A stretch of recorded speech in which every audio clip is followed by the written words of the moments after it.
Hello, everyone, and welcome to the Big Brother 21 Roundtable podcast. This is the podcast where we break down everything from the feeds. I'm your host, Taran Armstrong, and with me today is Brent. How you doing, Brent?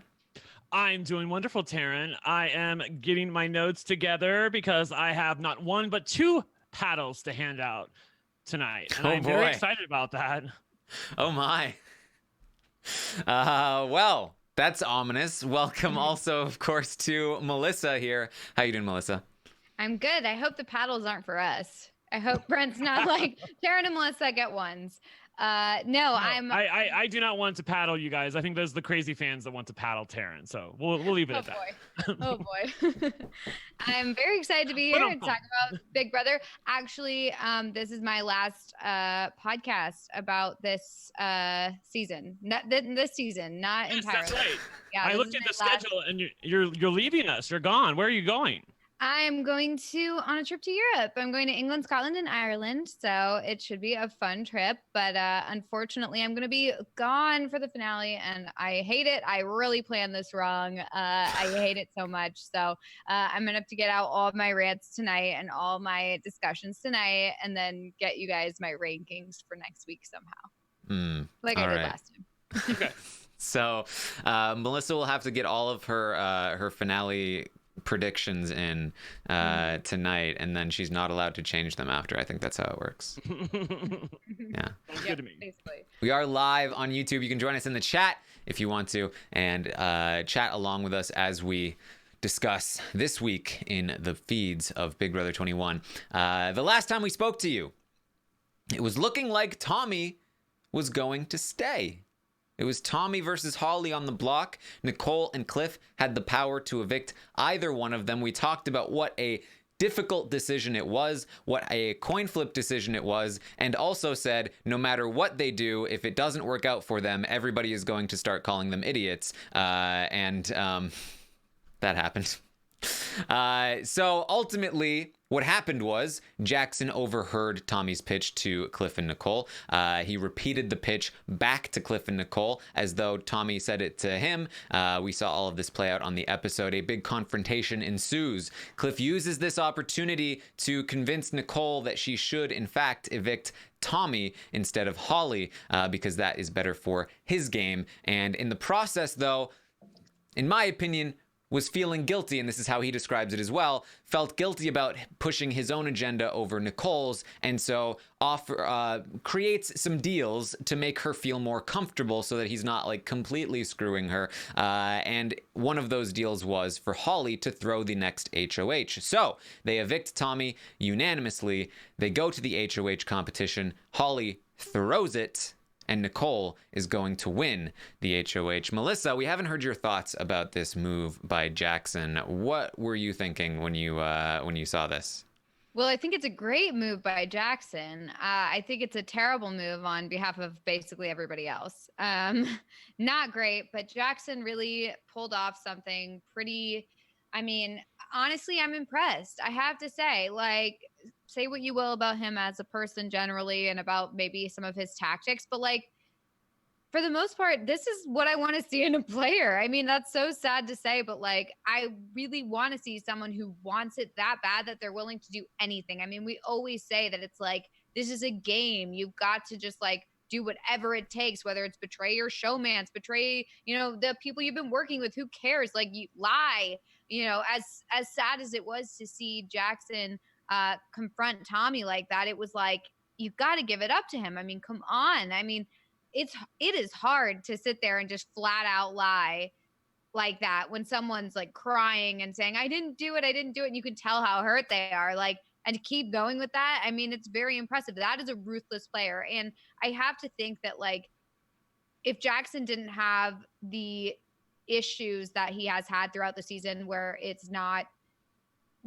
game related and it's personal talk. If he didn't have any of those issues, I think we'd be talking about what an amazing player Jackson is. I think we'd be like, wow, this guy, look at him. But I do think that the issues that he, brought upon himself in the beginning of the season and even, more recently, it definitely taints the memory of, Jackson as a player. But I still have to give it up to him. In regards to Holly, I mean, it sucks because we all were very impressed with Holly, and I thought that she was playing a really good game, but it is becoming increasingly more apparent that she is totally snowed by Jackson, and would give her game up for him, and it's one of those things where a lot of people are really just taking it out on Holly, and it's I feel more sad for her, really. Like, I'm disappointed in her game, but also I feel sad for her because that is a classic abusive relationship type or emotionally abusive relationship type of thing that you see a lot, not just in the game, but in the real world. And not only that, but she is stuck in a house with him. She cannot leave him. So I do feel sad for Holly.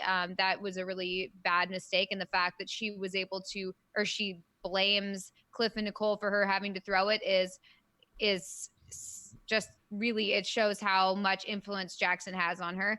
And Cliff and Nicole thinking like, okay, we're gonna get Holly to throw the HOH, and that's what we need because Jackson will, even if he wins veto, he'll take us to the end. No, you guys are crazy. So they really should have kept Tommy. I mean, even when they're talking, I mean, if you saw in the episode last night, even when Nicole is saying like, I don't believe Jackson, they still kept him. It's like, no, you got to keep Tommy where you have even a remote chance of convincing him to get rid of Jackson. And especially now that Jackson and Tommy had that big blow up confrontation, like that is the exact moment where you would want to keep Tommy over Jackson because he automatically, I mean, if they're having such a big confrontation and Tommy is crying and being like, no, I'm telling the truth, that is the person you want to keep around because they will go against each other. So all around, a lot of bad moves this week, except for Jackson. So there you go. There you go. There you go. Taran, so I think you were in agreement with me last week that even though it was close, that we were more on the side of Evict Tommy because we feared him more as a jury threat and as a final HOH competitor. For Cliff especially, yeah, I felt that way.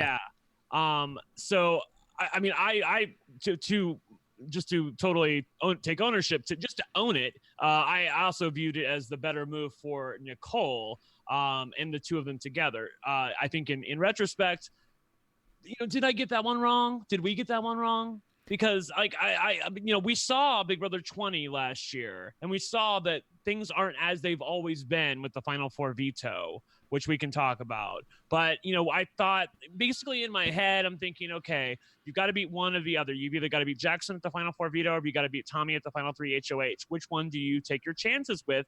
And I thought the chances were better at Final Four veto because I'm thinking like, Janelle, Final Four veto, BB8, BB7, BB14, BB15, where you have to align the house guests with the trivia throughout the season about who played in what order they finished in, and all that sort of jazz, which Jackson is not good at. He's okay, so he's serviceable, but he's not great. Cliff and Nicole are better, and it's basically not physical at all. It's just moving stuff around on a board until you're right.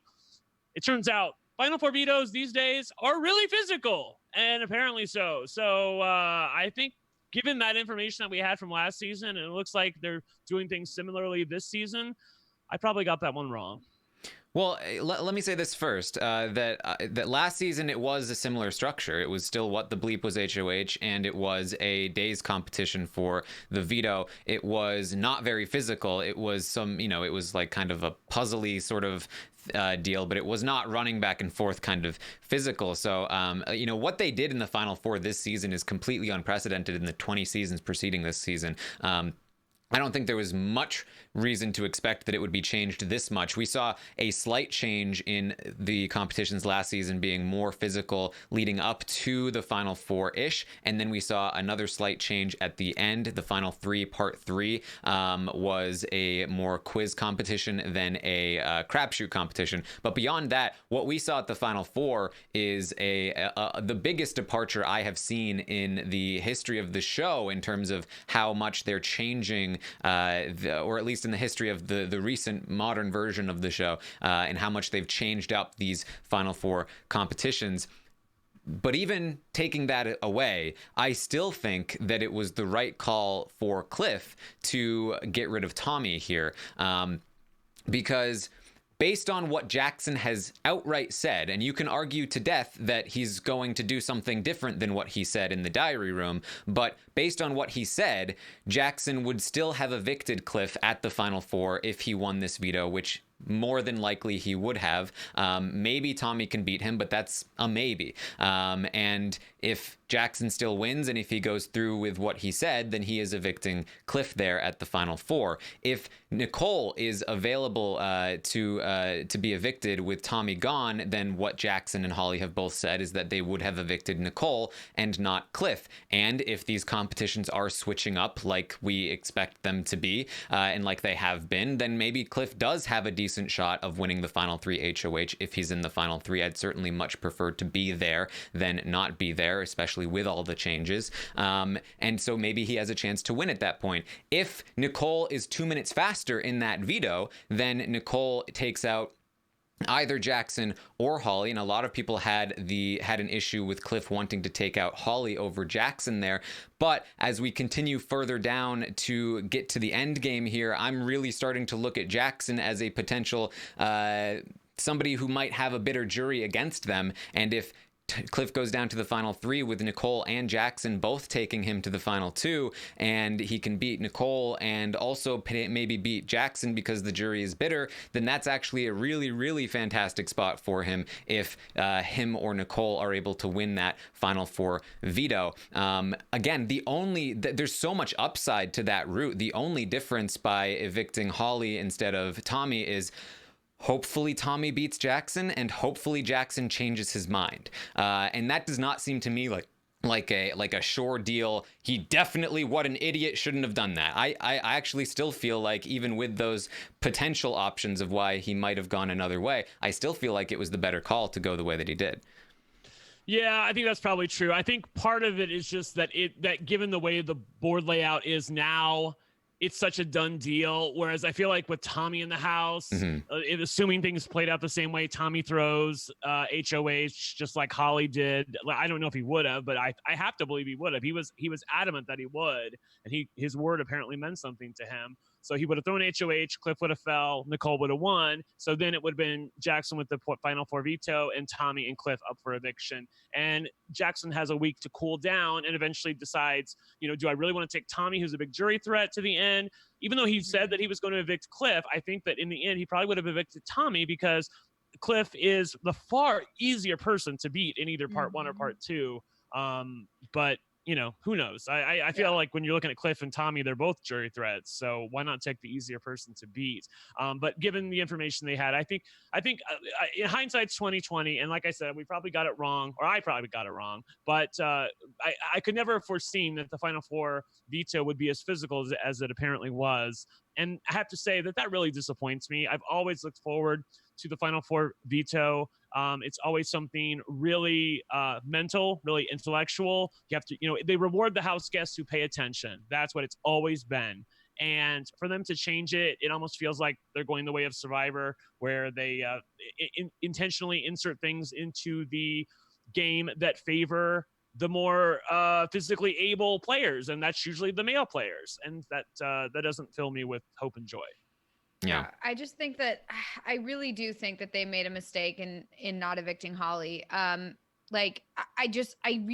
feel very strongly about it because, I think that they overestimated the idea that Mickey might go against his own showmance. I really do think that, because there's no way that Mickey's going to go against her showmance. There's no way Holly's going to go against her showmance. So it makes absolutely no sense to think that, even if, no matter what they're saying to your face, no matter whether they're saying oh yeah, no, I really want to go with you. You're the person I want to sit next to. If I can lose to anyone, I'm going to lose to you. There's no, that's all BS. You need to just understand that that's their showmance. They're obviously going to take them. When Cliff and Nicole are working so close to each other the whole time, there's no way they're going to go and be like, I'm just going to risk it, get rid of Holly and go with you two who are in an alliance together. There's no way. But with Tommy in the game, that at the very least, it opens up the door to something, to some sort of deal, to some sort of communication, to something. Otherwise,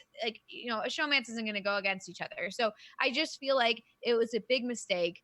They should have kept Tommy. And not only that, honestly, like I do feel that Tommy would have taken out Mickey. I do feel like, even if we're saying like, oh, okay, whatever, this isn't the scenario, so why are we talking about it? But I do feel like Tommy would have taken out Mickey if given the opportunity, and taken Cliff and Nicole to the final three if that was his opportunity. Because I think he would have do too. think also like optics, like Tommy is like, I want to, like, these are the underdogs. I get that. Mickey's like the mean guy. We all, the audience must hate Mickey, must love these guys. I want to be on the good guys team or whatever. And I think he would have, made moves to reflect that. And so it was not a good move. It was very disappointing. It was honestly shocking for me when I was watching the eviction and I saw that they voted to evict Tommy. I was like, what are you doing? Why? And not only that, now we have to see this. I mean, now we as the audience have to watch Mickey and Holly in the final three. It's like, nobody wants that. I could have been cool with having Mickey in the final three if it was just him versus Cliff and Nicole or something like that, but not Mickey and Holly. I would have been way happier to have Tommy in the final three. So this is just, I mean, look, we have to give it up to Jackson. First, there are a lot of points there that I wanted to touch on. Sorry, I just ramble on and on and on. It's fine. So one is that Tommy, I also assume that Tommy would have taken out Jackson. The question is, could Tommy even beat Jackson in this final four veto? And even if he can, then Cliff is in the final three with Tommy and Nicole, and Cliff has at best a 50-50 shot of being taken to the final two, and Nicole has now an extra move, a really great extra move on her resume, where Tommy really being an advocate for her on the jury if he leaves at the final three or the final four. I think that that's not a good spot for him. Whereas if Cliff goes the way that he did, now this is removing the fact that because look, I am not defending Cliff. I am defending this particular decision because I think there are different things that Cliff did wrong that are actually worse than this decision. And so I want to get to those. But I think that this decision was actually fine for him because heading into, again, all of the things that I said there before, regardless of whether or not you think Jackson is going to betray Holly or Holly is going to betray Jackson, Cliff had already made up his mind that he wanted Tommy gone before any of that started, and we had talked about that as a conclusion without considering that Jackson would turn on Holly. The reason I think the thing I think Cliff really messed up on is that he did eventually fall for Jackson's impressive lie that he was going to take out Holly at the final four. And I can separate out decisions because, like I said, Cliff made the decision before this happened at all. So he didn't make the decision under the duress of having this information before. It was already what he wanted. So what Jackson did very impressively was say to Cliff, I can't say anything in front of the cameras, but I just want you to know that I want the more worthy people of making it to the end. And I think we know who I'm talking about. Like he was trying to be like, I want to cut Holly, but I can't say it. Can't say it. America will hate me. And so he did eventually convince Cliff that he was willing to cut Holly. And that is atrocious on Cliff's part. That is unbelievable that he would believe that. That he thinks just because a Southern gentleman shakes his hand that's going to make a difference. But that wasn't the thing that made him keep Holly over Tommy. Again, he had already made that decision. However, it is the thing that helped influence him to make a deal with Holly for her to throw the HOH. Another thing that helped that was, I think, another massive failure in Cliff's game, which is that he was playing his own game but felt guilty about it and couldn't. When you're with Nicole and Nicole is like all bright-eyed and we're gonna get to the end, Cliff, what's best for us? And you're like, what's best for me is to convince you to not do what's best for you, then I think he felt guilty about that. And instead of just pushing her cold-heartedly like Jackson does with Holly in the HOH to do whatever he wants her to do. He's like, so I'm gonna throw in some nice things to make you feel good. I'm gonna give you some presents to make the burn go be soothed a little bit. And so I'm gonna give you this. Look at this. Holly's gonna throw the HOH, which is important for not only you to feel better, but also for me, because I think Jackson is willing to cut Holly. So if Holly is available to be evicted, perfect. And then, and that's where he, I think, is really going to fail here. The fact that Holly throws this when she probably would have won. If Holly wins this, Nicole is available for eviction, and Jackson and Holly desperately want to evict Nicole, but they can't because she's safe. And that would not have happened if Cliff hadn't offered up this deal. I think he was perfectly capable of keeping Nicole on the keep Holly train without offering this deal. But because he had fallen for Jackson's obvious lie, he was all about it. Then as we move forward, him making the final two with Jackson, then backing away, as we'll talk about, that was all terrible. But for the most part here, I think what we're looking at is, in general, the only reason he was put in that spot in the first place is because he was too... Nicole won the veto, so I want to do what she wants to do, even though I have my own idea of what I want to do. And then they ended up going back and forth. It really pissed off Jackson and Holly. Jackson and Holly end up, schmoozing him over. He makes another deal. It puts him in an even worse place. It really gets rid of the advantage of keeping Holly by having her win this HOH. It completely, from my math perspective of trying to like plan out how this would go, I think that keeping Holly gives Cliff a decent percentage leg up, but by getting Holly to throw the HOH, especially when they know it's physical, that basically makes it about a dead even choice at that point from my perspective, and it really screws up his entire game plan moving forward. So that's where I really feel like Cliff went wrong, especially because, again, when we looked at this decision prior to the move actually happening, it was a split decision. Everyone said this is really tough. What can we do? So that's my perspective on it, and I think that's not how it will go down in the history books, but there it is. Yeah, it's good to know. It's good. Just wait for a quick clarification. When we did our roundtable, that was before the House meeting, right? Yes.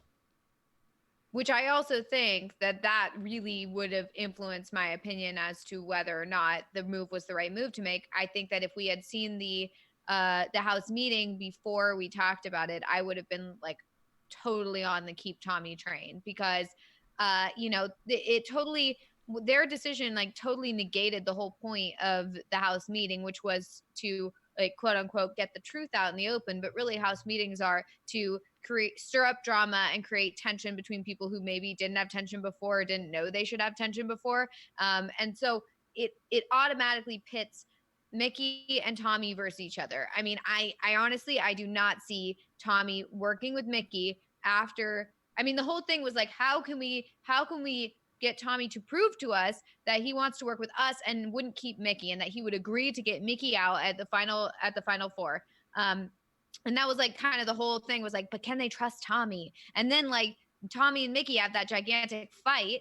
And they go against each other, and you get that situation where it's like Tommy's not going to go with Mickey after Mickey has made him cry and made him feel so awful. And when you know the truth and you're like, please, no, this is the truth, I promise, and no one believes you, like that feeling, you don't forget that feeling. So I do think that they should have kept Tommy. They should have, after that House meeting, I feel like it should have been like clear as day, like, okay, we have to keep Tommy because Tommy will go against Mickey. And that is for sure. Holly won't go against Mickey at all. I mean, she wouldn't even stand up for anyone at that House meeting. She wouldn't say a word. So I just feel like it was just a massive blunder. And I do think Nicole, everyone's saying, oh, Nicole, da da da.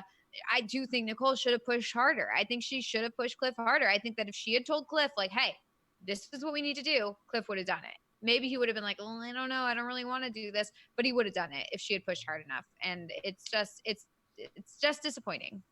Yeah, I agree. I think I definitely fault Nicole much more so in this decision, because I think she knew too that this was worse for her game and better for Cliff's game, but she went along with it anyway because she was just like, I trust Cliff. I'm gonna go for it. I'm gonna go for it. And that's no good. And yeah, you know, I again, assuming that Tommy and Jackson do go against each other in the final four, it still leaves them with probably Tommy in the final three, who can beat both of them in the jury vote and is also very capable in any kind of final three, likely final three competition. So there's still so much danger to that, especially if you can have an option to go to the final three with Holly instead, who is considerably worse at most of those competitions. So look, it was a tough choice either way, but we will move forward from this point and discuss that after Nicole won the HOH, as I mentioned before. Unless, Brent, you had anything else you wanted to say. We're good. Okay. As I said before, Cliff makes a final two deal with Jackson. And he says, we're going to take each other down to the final two, gentlemen's agreement. And then again, I've talked about this on the morning updates. Cliff is breaking down mentally at this point. He is, I think it really dug at him that he was making Nicole do something that wasn't in her own best interests, that he was allowing the thing that was happening to Tommy. I think he kind of knew that it was probably a lie, and it was really, it hurt to watch it happen. He had a lot of respect for Tommy, and I think he was genuine when he said he would have loved to see Tommy win the game if not for if not himself or Nicole. And so I think that this is really weighing on him here over the next couple of days, and we see him just completely in the dumps, completely really not feeling good, and we see him make this deal with Jackson and then come to immediately regret it, and then go to Nicole and be like, Nicole, I made a deal with Jackson, and go back to Jackson and say, Jackson, actually, I'm not going to take you to the final two. I'll take you to the final three, but I'm taking Nicole to the final two. And so then they reaffirm the deal. Okay, that's fine. We're still keeping the deal at the final three, Jackson. And this is where Jackson, I feel, did not need to continue to say he was going to evict Holly. I think this was the perfect opportunity for Jackson to theoretically be like, okay, we'll still take each other. I'll still take you to the final two at the final three. But if you're reneging on my deal, then I'm going to say that I'm not going to evict Holly or something along those lines. Maybe it's not necessary, but he is playing a dangerous game now with what he did with Tommy and now making these deals with Cliff. I did also forget to just really emphasize the point that Jackson did very much encourage Holly to throw the HOH, which is just awesome. Oh my God, so good. Seriously, I was so happy to hear that in the diary room last night. I haven't said much, but I've been holding my tongue because honestly, you guys, I am just so psyched to watch a player like Jackson, not as a person, but as a player who is literally willing to do anything to win the game. He literally is willing to do anything to win the game. And we beg for people to play the game this hard.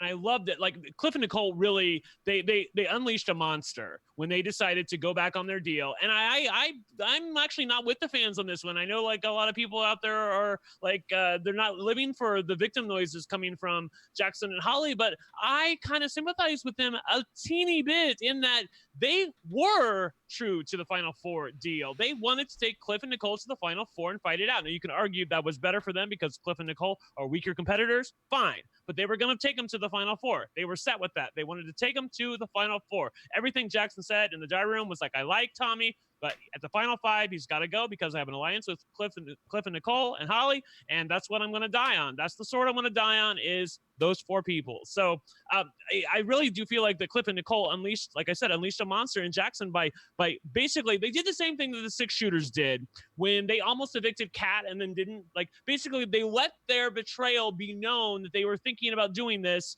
and then they decided not to do it.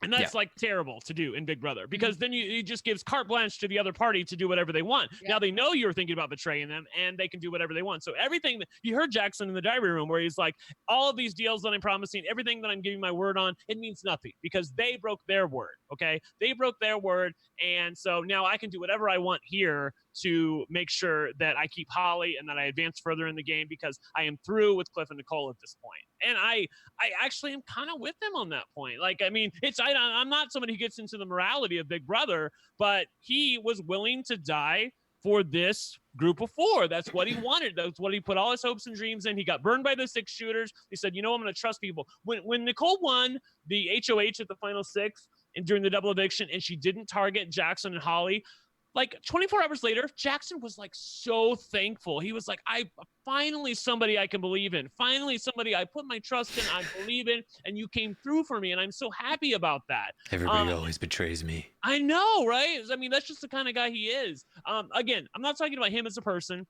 As a person, he's completely wretched. Fine, whatever. But we're talking about Big Brother game, and as far as the game goes, he has been absolutely immaculate. I am totally on board with him and all of the moves that he's done insofar as that amazing lie to overhear things, then spin a whole cloth lie out of it that Tommy and him had some conversation, and then to make sure that Holly was available to be evicted by getting her to throw the HOH by quote unquote keeping her word, and then making a deal with Cliff to guarantee that in case he lost the veto, he was going to make sure that he was still going to be taken to the final 3, which I don't know if Cliff would have done, but it was definitely a possibility. I mean, just like home run after home run in my eyes from a game standpoint. We can talk about jury management, but I'm really psyched to see this. Yeah, I'm super impressed with Jackson. I think that everything he's done so like this past week has been just like fantastic gameplay. It's ruthless, yeah, sure, but that's what we want to see sometimes, or at least I do. And I do feel like they really, and Cliff and Nicole really dropped the ball this week because, I was like, yes, good, turn on them. You can't take them to the final 4. This is all good. But then the second you tell them that you're thinking about turning on them, you have to go through with it. There's no way. And I do think that this could have been, smoothed over by them basically saying like, look, you guys are amazing competitors. We can't beat you. I know, like, you guys are amazing, that sort of stuff. And just kind of like play to their ego and just say, I'm so sorry. I mean, when, Ian betrayed Mike Boogie in season 14, and then, Mike Boogie's pissed. He's so mad. And then he goes out and he sees the goodbye message, and Ian's like, you're a legend. I had to get you because you're amazing. I learned it from you, whatever. That is the kind of thing that smooths it over. You have to just play to the ego, and Ian did just that, and they could have done that. They absolutely could have pulled that off, and instead they waffled on the idea of betraying them, and then after that they tried to be like, look, we're a final 4, we're here together, and it's like, exactly. No, we're not, because you almost betrayed us. Like, Cliff, we happen to be together now, like, no. Yeah, you made him promise this deal, Holly throw HOH, blah, blah, blah, blah, blah. Oh, and then we're still a final 4. No, like, that's not the deal. I don't know if you do this intentionally, but anytime you talk about what Cliff has said, you get into, like, Cliff mode. It's really funny. Brent. Oh, yeah. Me? Yeah. Oh, sorry. I'm like, well, I guess I'm just used to watching him like this. I know. His shoulders are very up. So good. I like to talk about betraying them and then don't. It just leaves the door open for them to then lie and play the same game you are playing. Like, Cliff and Nicole are totally shocked. They're shocked that Jackson's word doesn't mean anything, and they're like, they never thought to themselves, okay, we almost betrayed them at the final 5 because we didn't want to take both of them to the final 4. Now they're doing the same thing to us that we did to them. I mean, you have to own your shit. And Nicole and Cliff, I love them, but they're not owning their shit. And they're like, you know what? You did betray Jackson and Holly. You did break your word. Then you decided to keep her, but only after a lot of sturm and drang. I mean, like, it was really, really terrible watching that house meeting, and we only got a little bit of it because Big Brother, in their infinite wisdom, only decided to show us 20 minutes on the episode of an amazing Thursday when they had the feeds blocked for, 8 hours before the live show. So they really misplayed this, and Cliff especially tried to have his cake and eat it too, which I agree with you, Taran. I don't know why that became a phrase. Of course, if you have cake, you're going to want to eat it. We figured it out. It's just backwards. Yes. You can't eat your cake and have it too. Oh, immediately. It makes sense. Yes, why is it backwards? Sense. I don't know why it's backwards, but I heard you on the update and I was like, you know what? I've always wondered that myself. Yeah. Of course, if you have cake, you're going to eat it too. Okay, cool. Well, I will say, I think it makes sense either way. No, it doesn't. Yes, it does, because they want to have both. You want to have your cake and also eat Why it. would you have a cake if you don't want to eat it? No, it's that you want to keep it. You want to have your cake still there, available for you. But see, you you're also already explaining. You're already having eat to it. explain. No, but it's a simple phrase. I don't understand why you guys are confused. You literally, it's either you have the cake and then you also eat it, but then you don't have it anymore, or Okay. you don't. That's the thing, is they So want to have their cake and eat it too, but they can't do both. They have to pick one. They either get to I'm thinking have their like there's cake and have it standing there. I'm thinking or there's they a slice of cake, so you can't. can eat it. Okay, fine. Moving on. What? No. I'm with you. I'm with you. But we're That's Look, what it is. visually, It makes more sense the other way around. That's all I'll say. That's all No, I'll say. you either have it, you either get to hold it forever. If you want to keep your cake and eat it too, you can't. So you either have to eat it or keep it. That is what it is. I love you, Melissa. That's what it is. That's how the cookie crumbles, Taran. How will I know? Look, man plans, God laughs. All right, so Look, I'm trying to explain it to you. I've got no bird and I've got no bush. And Yeah, that's Holly all. said that today. Apparently, she says it a lot now. Yeah. Oh boy, Um, she's adopting the mannerisms. Mhm. No. All right. But what I was gonna say is about the. I think Cliff is considerably worse than Nicole is in terms of the reaction. Cliff is very much like, I shook his hand. He's a Southern gentleman. How dare he betray his word? But Nicole is like, no, this is what I expected. It's fine. Like, you got me. I tried to get you. I didn't. You got me. Just don't treat me like an idiot. Don't try and sell it like, oh, it's my fault that you wouldn't have done this if not for the betrayal at 5. Like, you got us. Like, own it, right? That's what she's been pretty clear with that message. She is also obviously upset that it's happening, but she is not. I have never seen her fault Jackson for making the decision, only for the way that he refuses to own the decision, that he won't just say, yeah, I'm making a game move. It has to be her fault. It has to be that she's the villain, that Cliff is the villain, that Cliff, as a man, went to Holly and said that she was allowed to win a veto competition, so how dare he, and that he needs to, that's why he's leaving. Like, no, he's leaving because you won the veto and you're not going to evict your showmance because that would be dumb and you're playing the game. It's really that simple. But this kind of ties into, this is a little bit of Jackson's,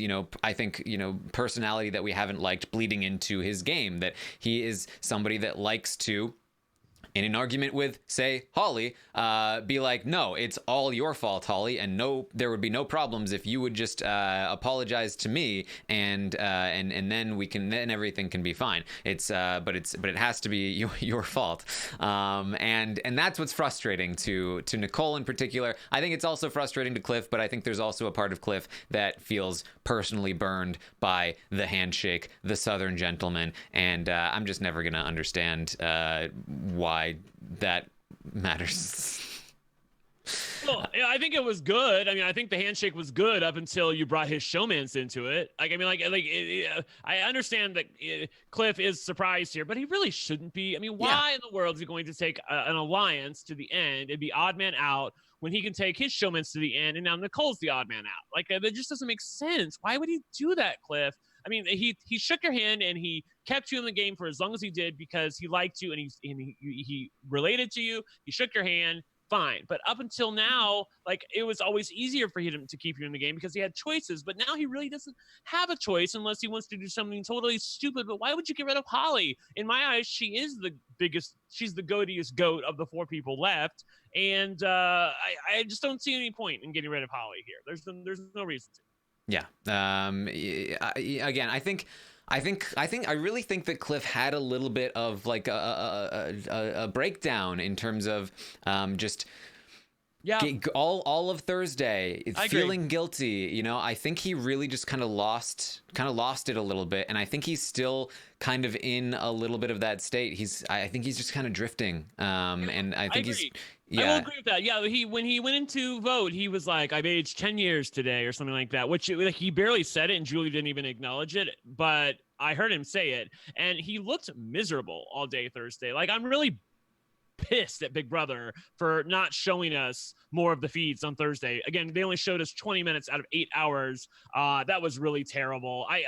Again, I don't know why they decided to do that. I was joking with people that they did it because we had a live show in New York, and of course we didn't know what was going to happen. It was a complete surprise to us. But I really do feel like we missed a whole lot, and because of that, we don't know why Cliff is acting the way he is acting right now. I do feel like I do agree with Taran that he's mentally just not there. As far as the game goes, and it's been like to see him get swindled by Jackson as easily as he has after he tried to betray Jackson last week.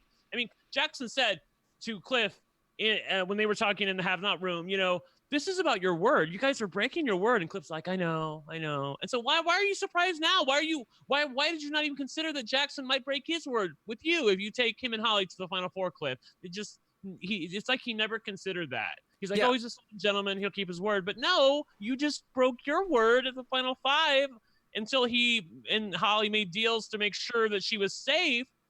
But like, you never considered that he might be lying to you too. It's just crazy talk.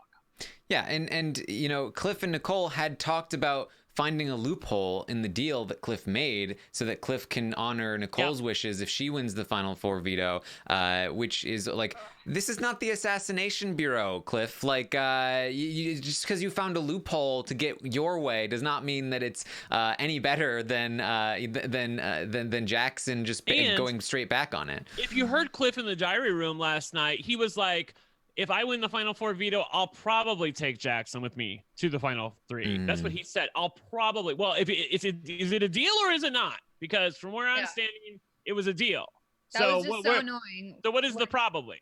Yeah, that was very annoying where he was like, oh, but I made a deal like to Nicole. It's like, deals are meant to be broken. What were you thinking making that deal? Like, no, Nicole didn't make that deal. Like, I just figured like, you make the deal and you're like, okay, yeah, that's smart. If it pans out that way, okay, cool. But if you don't want to abide by the deal, like I thought the whole point was like, I mean, we had heard all along that Cliff's plan was like, I'm going to make deals and like try and go with them, but then I'm going to cut people in the end if I have to. And it's like, well, where's the cutting coming? Because I'm not seeing any of these deals being broken except for like wishy-washy. Like we might break it and then, oh no, we want to stick. I feel too guilty. We're going to stick to it. Like, where's the ruthless player we were promised? Well, that's the thing. He was there. He was willing to break the deals, and that's why he shouldn't feel like he has the moral high ground here, because he went in planning on breaking them. He almost broke them multiple times, and he did break certain deals at some points during the game. And then he was finding like loopholes to break other ones, and he might have just straight out broken it anyway.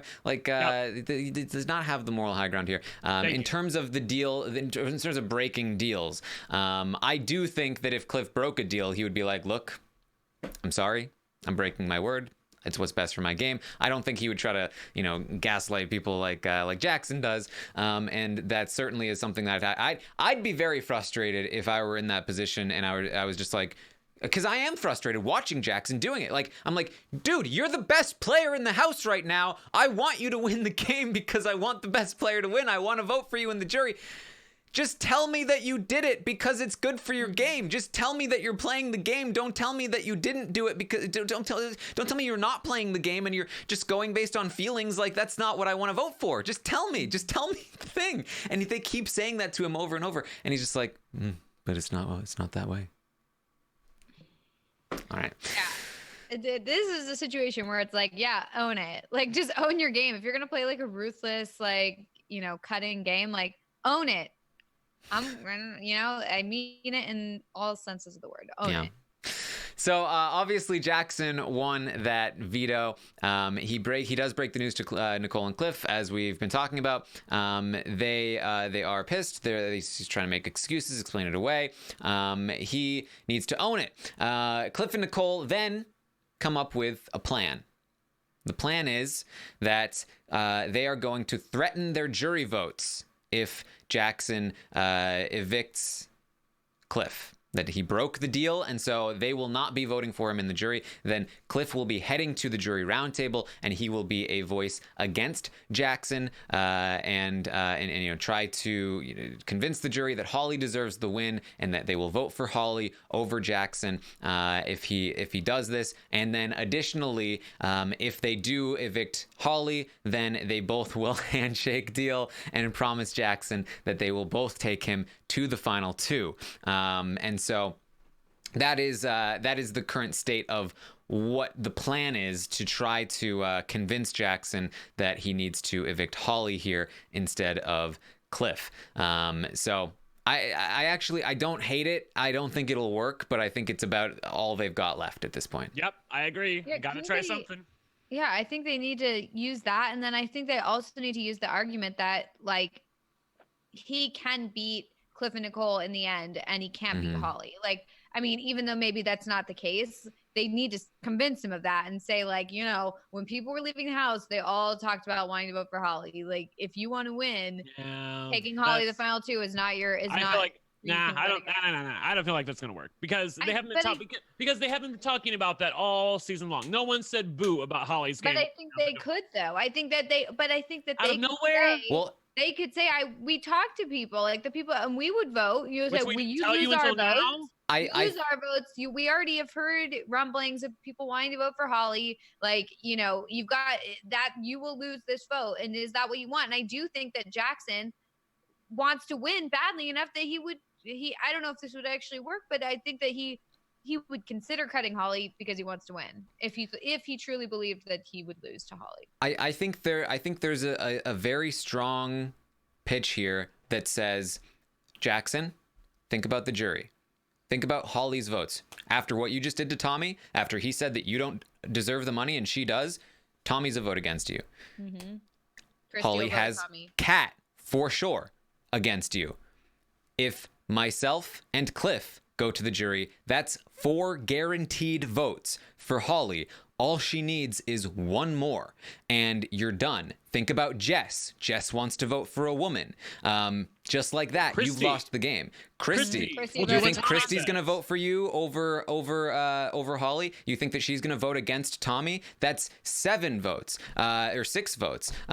So I think there's a strong case to be made. Now, we are learning from Cliff and Nicole that after cooling down, they probably would think it over in the jury, and they might actually vote for Jackson in the final two if they got there. But yes, they plan on pretending that they are completely unwilling to.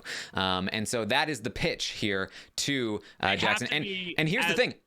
I believe in the pitch. I think that those votes are all votes against Jackson. I think that Holly really can beat Jackson in the end, especially if he doesn't get Cliff and Nicole. He absolutely needs them, in my opinion, in order to win. So I think it's a relatively strong pitch. You can also say that, like, look, Holly will go to the jury. She'll campaign for you if you do it right. She will go to the jury house. Then you'll have both Holly and Kat, because Holly will get Kat on board. Holly will be able to get other votes for you. I think there's a strong pitch there. But how could they convince him that Holly would go to the jury, like, singing his praises if he cuts her? Because he's so egocentric that I think he believes that she would. Yeah, I feel like that's a tricky one. Is like, I agree. Cut her so she'll, like, talk you up. Well, that's maybe not that they shouldn't pitch that themselves necessarily, but it is something to consider. I was going to say that if Cliff and Nicole do this, when they do this, they need to do it united. They need to be firm. They need to be convicted about it. They need to be as convincing as Jackson was. No beating around the bush in the House meeting. They absolutely must own their shit and do this and believe it. It's like, as good as Jackson was in that House meeting, and I do think he was pretty great, about just believing your own lie. Like, in order to lie like that for that length of time, you really have to believe your own lie. And I felt like he did that. They need to believe their own lie and really sell this to Jackson and point out the jury votes that if we do what we're threatening to do right now, if you do this, you cannot win the game. And here's why. If they can do that, I feel like they've got a smidgen of a chance. At the very least, he's going to start to get nervous. And that's why I think they should do it as soon as possible. Cliff talked about they've got plenty of time. He's got days to wait. I don't think so. I think you do it now. put the idea in his head, Yes. make him start to think about it every night as he goes to bed next to Holly. Can I stomach losing to her? Like, I think that's when it starts to dig at him. We need for them to get into a fight. That's what we need. And that's for her exactly. to call him an asshole. It will cause tension between them. They will get into fights, and then he will use the fight as the excuse to evict her, and he will make it seem like it was her fault and that she needs to repay him by voting for him and getting everyone to vote for him in the jury. That's such a Jackson thing. So I think they should do it as soon as possible. I genuinely see that as a possibility. Very, very, very unlikely, but I do see that path as at least you reality. can get us through the week, Taran. That's what we need right now. It's Monday. It's a long freaking week. We're used to these Final Four evictions taking like a day and a half, and now all of a sudden we're sitting here for 7 days living with these people. So yeah. I'm actually happy we have something to hang our hat on. Yes. And just to be clear again, it's like less than 1% we're looking at. They have to do it right, and I agree with you. They have to do it soon. Let it simmer. Let him think about it. If they do it like, Wednesday night, no, it's not going to work. It's not going to work. They need to do it soon, like yesterday, like now. Yeah, I agree. Hopefully they do it. Hey, hopefully they do it tomorrow. Hopefully. All right. So, state of the house, Macbeth versus Fellowship of the Zing. It's looking like Macbeth is going to survive to the final 3, but you never know. You never know. There's a chance. Yep. All the power is in Jackson's hands. Yeah. So that's what we have here as we head into the stock watch. Are you guys ready for this? Yep. I am. All right. Here is the stock watch. Oh, wait. Let me blow things up here so I can actually see the board. Okay, I can now. All right. So I imagine some significant changes are going to be happening here. We have Nicole was currently at an 8.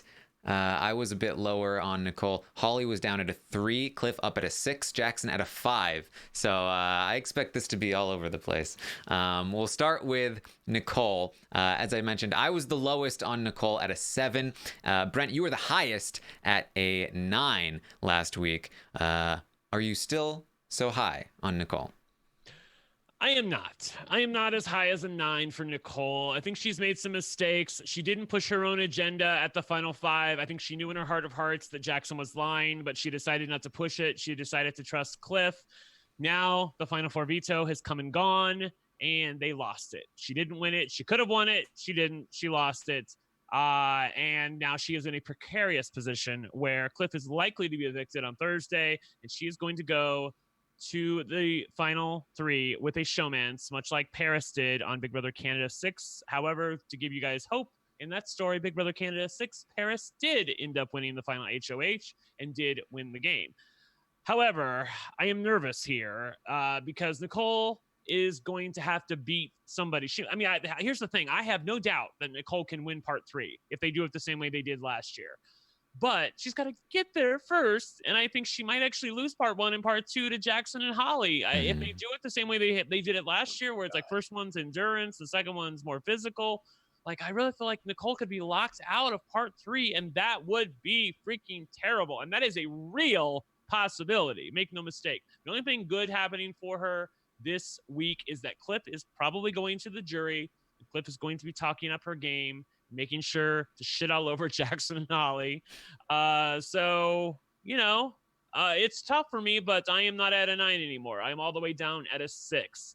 I like her chances if she gets to the final 2, but even then it's not a slam dunk, and she has to get there first, and it does not look good from where I'm sitting. I don't like the way Big Brother's going with these comps, and even if they do them the way they've always done them before, I still think Nicole could lose that. Like, if Nicole loses part 1, I feel like that. Here's the thing. As I said on Twitter, Nicole has to at least make sure she outlasts somebody in part 1 so that Jackson can't just throw it to Holly, because then she'd have to face Jackson in part 2.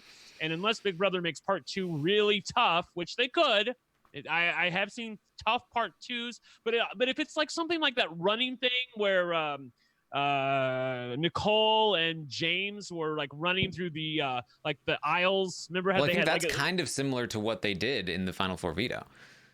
Yeah, if it's a lot of running, I think that Jackson has it on lock. But yes, you're correct. It needs to be very, very detail oriented, something with hard questions. Jackson even admitted in the Final Four veto that he kept firing at the wrong thing, and Big Brother kept repeating over and over again, which of these house guests has not whatever, blah, blah, blah, blah, blah.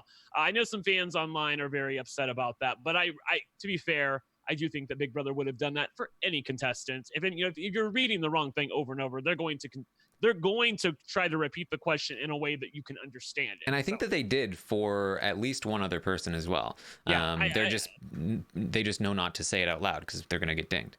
Right, exactly. So it's a 6 for Nicole, and here's hoping. I mean, I got my prayer circle, I got my candles. I'm hoping for her, but I don't like the idea of her being in the house with Jackson and Holly, especially if she loses part 1 and part 2. Boy, that would really suck. I will say that even then, all hope is not lost, because I think there is a way she could convince Holly, if she wins the final HOH, to make the game-winning move of cutting Jackson, the villain of the season, at the final 3, sending in the jury, much like Kayla tried to do on Big Brother Canada 6, but Paris won that final HOH. It would be a phenomenal move. I think it would be a game-winning move. And my contact, for what it's worth, who I talked to, who knew that Holly was going to be a contestant on this season, says that they think that she will cut Jackson at the final 3. Once the money sets in, she starts to think, I can take Jackson to the end and lose to him 9-0, or I can take Nicole with me and have a chance. Honey, I think we could be in for some fun stuff on finale night if it's Jackson and Holly in the final HOH, but we'll see. I'll say this. I don't think it's impossible. I doubt that it's possible, but I don't think it's completely impossible. I do think that it's not going to be Nicole that convinces her. I think that if Holly ends up cutting Jackson, it's because Holly wants to. Holly at this point, hates Nicole, trashing her constantly, saying that she's a brat, immature, has no friends, and that's why she bullied me. Let's be clear. I'm not just saying Nicole, I'm also saying the diary room, because if they win part 1 and part 2, that the diary room is going to be really bugging them. Because they want to show, and Derek talked about this on when he was on the LFC Roundtable with us a few weeks back, where he was the diary room. Did the diary room ask you questions? Are they trying to make you think that I'm doing something? Yeah, they did. We know this happens on Big Brother. They're always asking leading questions in the diary room to get you to think, because they want you to talk out certain scenarios. And once you get them talking certain scenarios, there's a chance. So anyway, we'll see. But that's my score. I can't wait for Kat to vote for Nicole over Holly, because she was more loyal to Nicole in the game. Yeah, well, we'll see. So my perspective on Nicole, I was at a 7 last week. That's when I felt like Tommy was staying in the game. I felt like that gave Nicole the best chance moving forward as the vote flipped and Holly stayed. Really, that was really bad from Nicole letting it happen. And then even worse was that she would have gone home in this final 4 round if not for the HOH, which she couldn't have won probably without Holly throwing it. And now she is in a position where we're heading to the final 3. And as Brent, you mentioned, I do think there's a great chance that that Nicole ends up locked out of part 3. And then even if she makes part 3, it's far from a guarantee that it's going to be the quiz competition that it was last year. It's only been that once, and every other time it's been a crapshoot. And they've really been changing the competitions up. So who knows what it could be? If it's not quiz, maybe it's crapshoot, and then she's only got a 50-50 shot, even if she's against Holly. And then even when she wins, she has to, she'll probably take Holly. And I don't know that she definitely wins against Holly.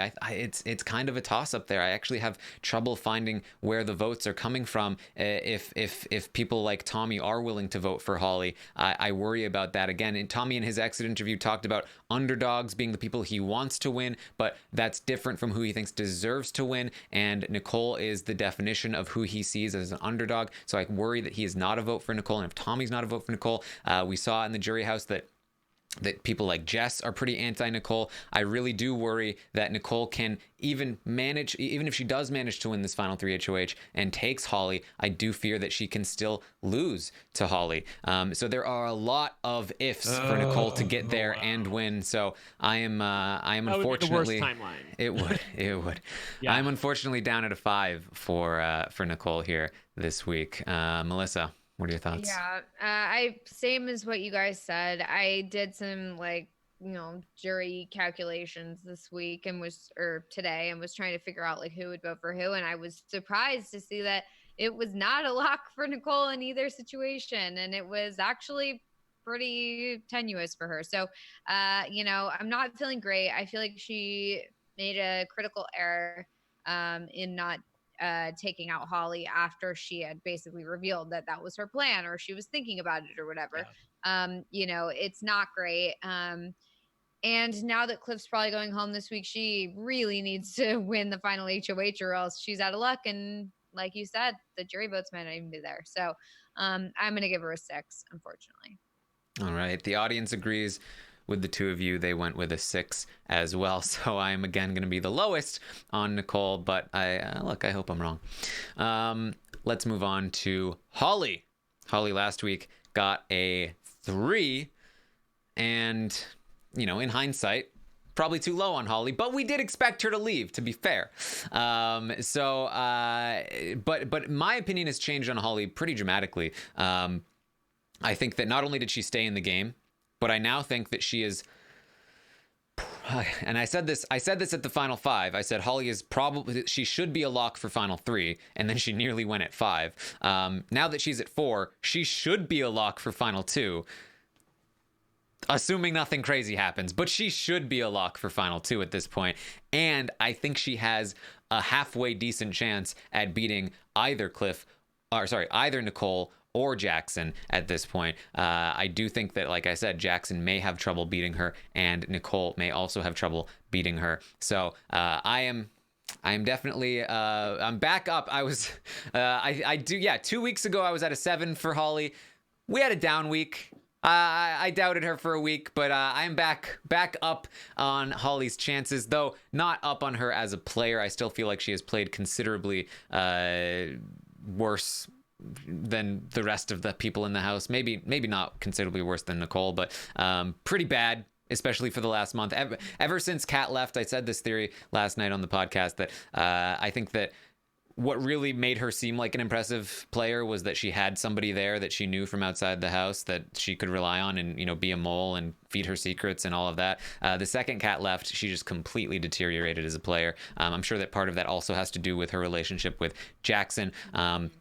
But now I do think she has a chance to kind of walk backwards into a win. And for that reason, I'm going with a 6. Melissa?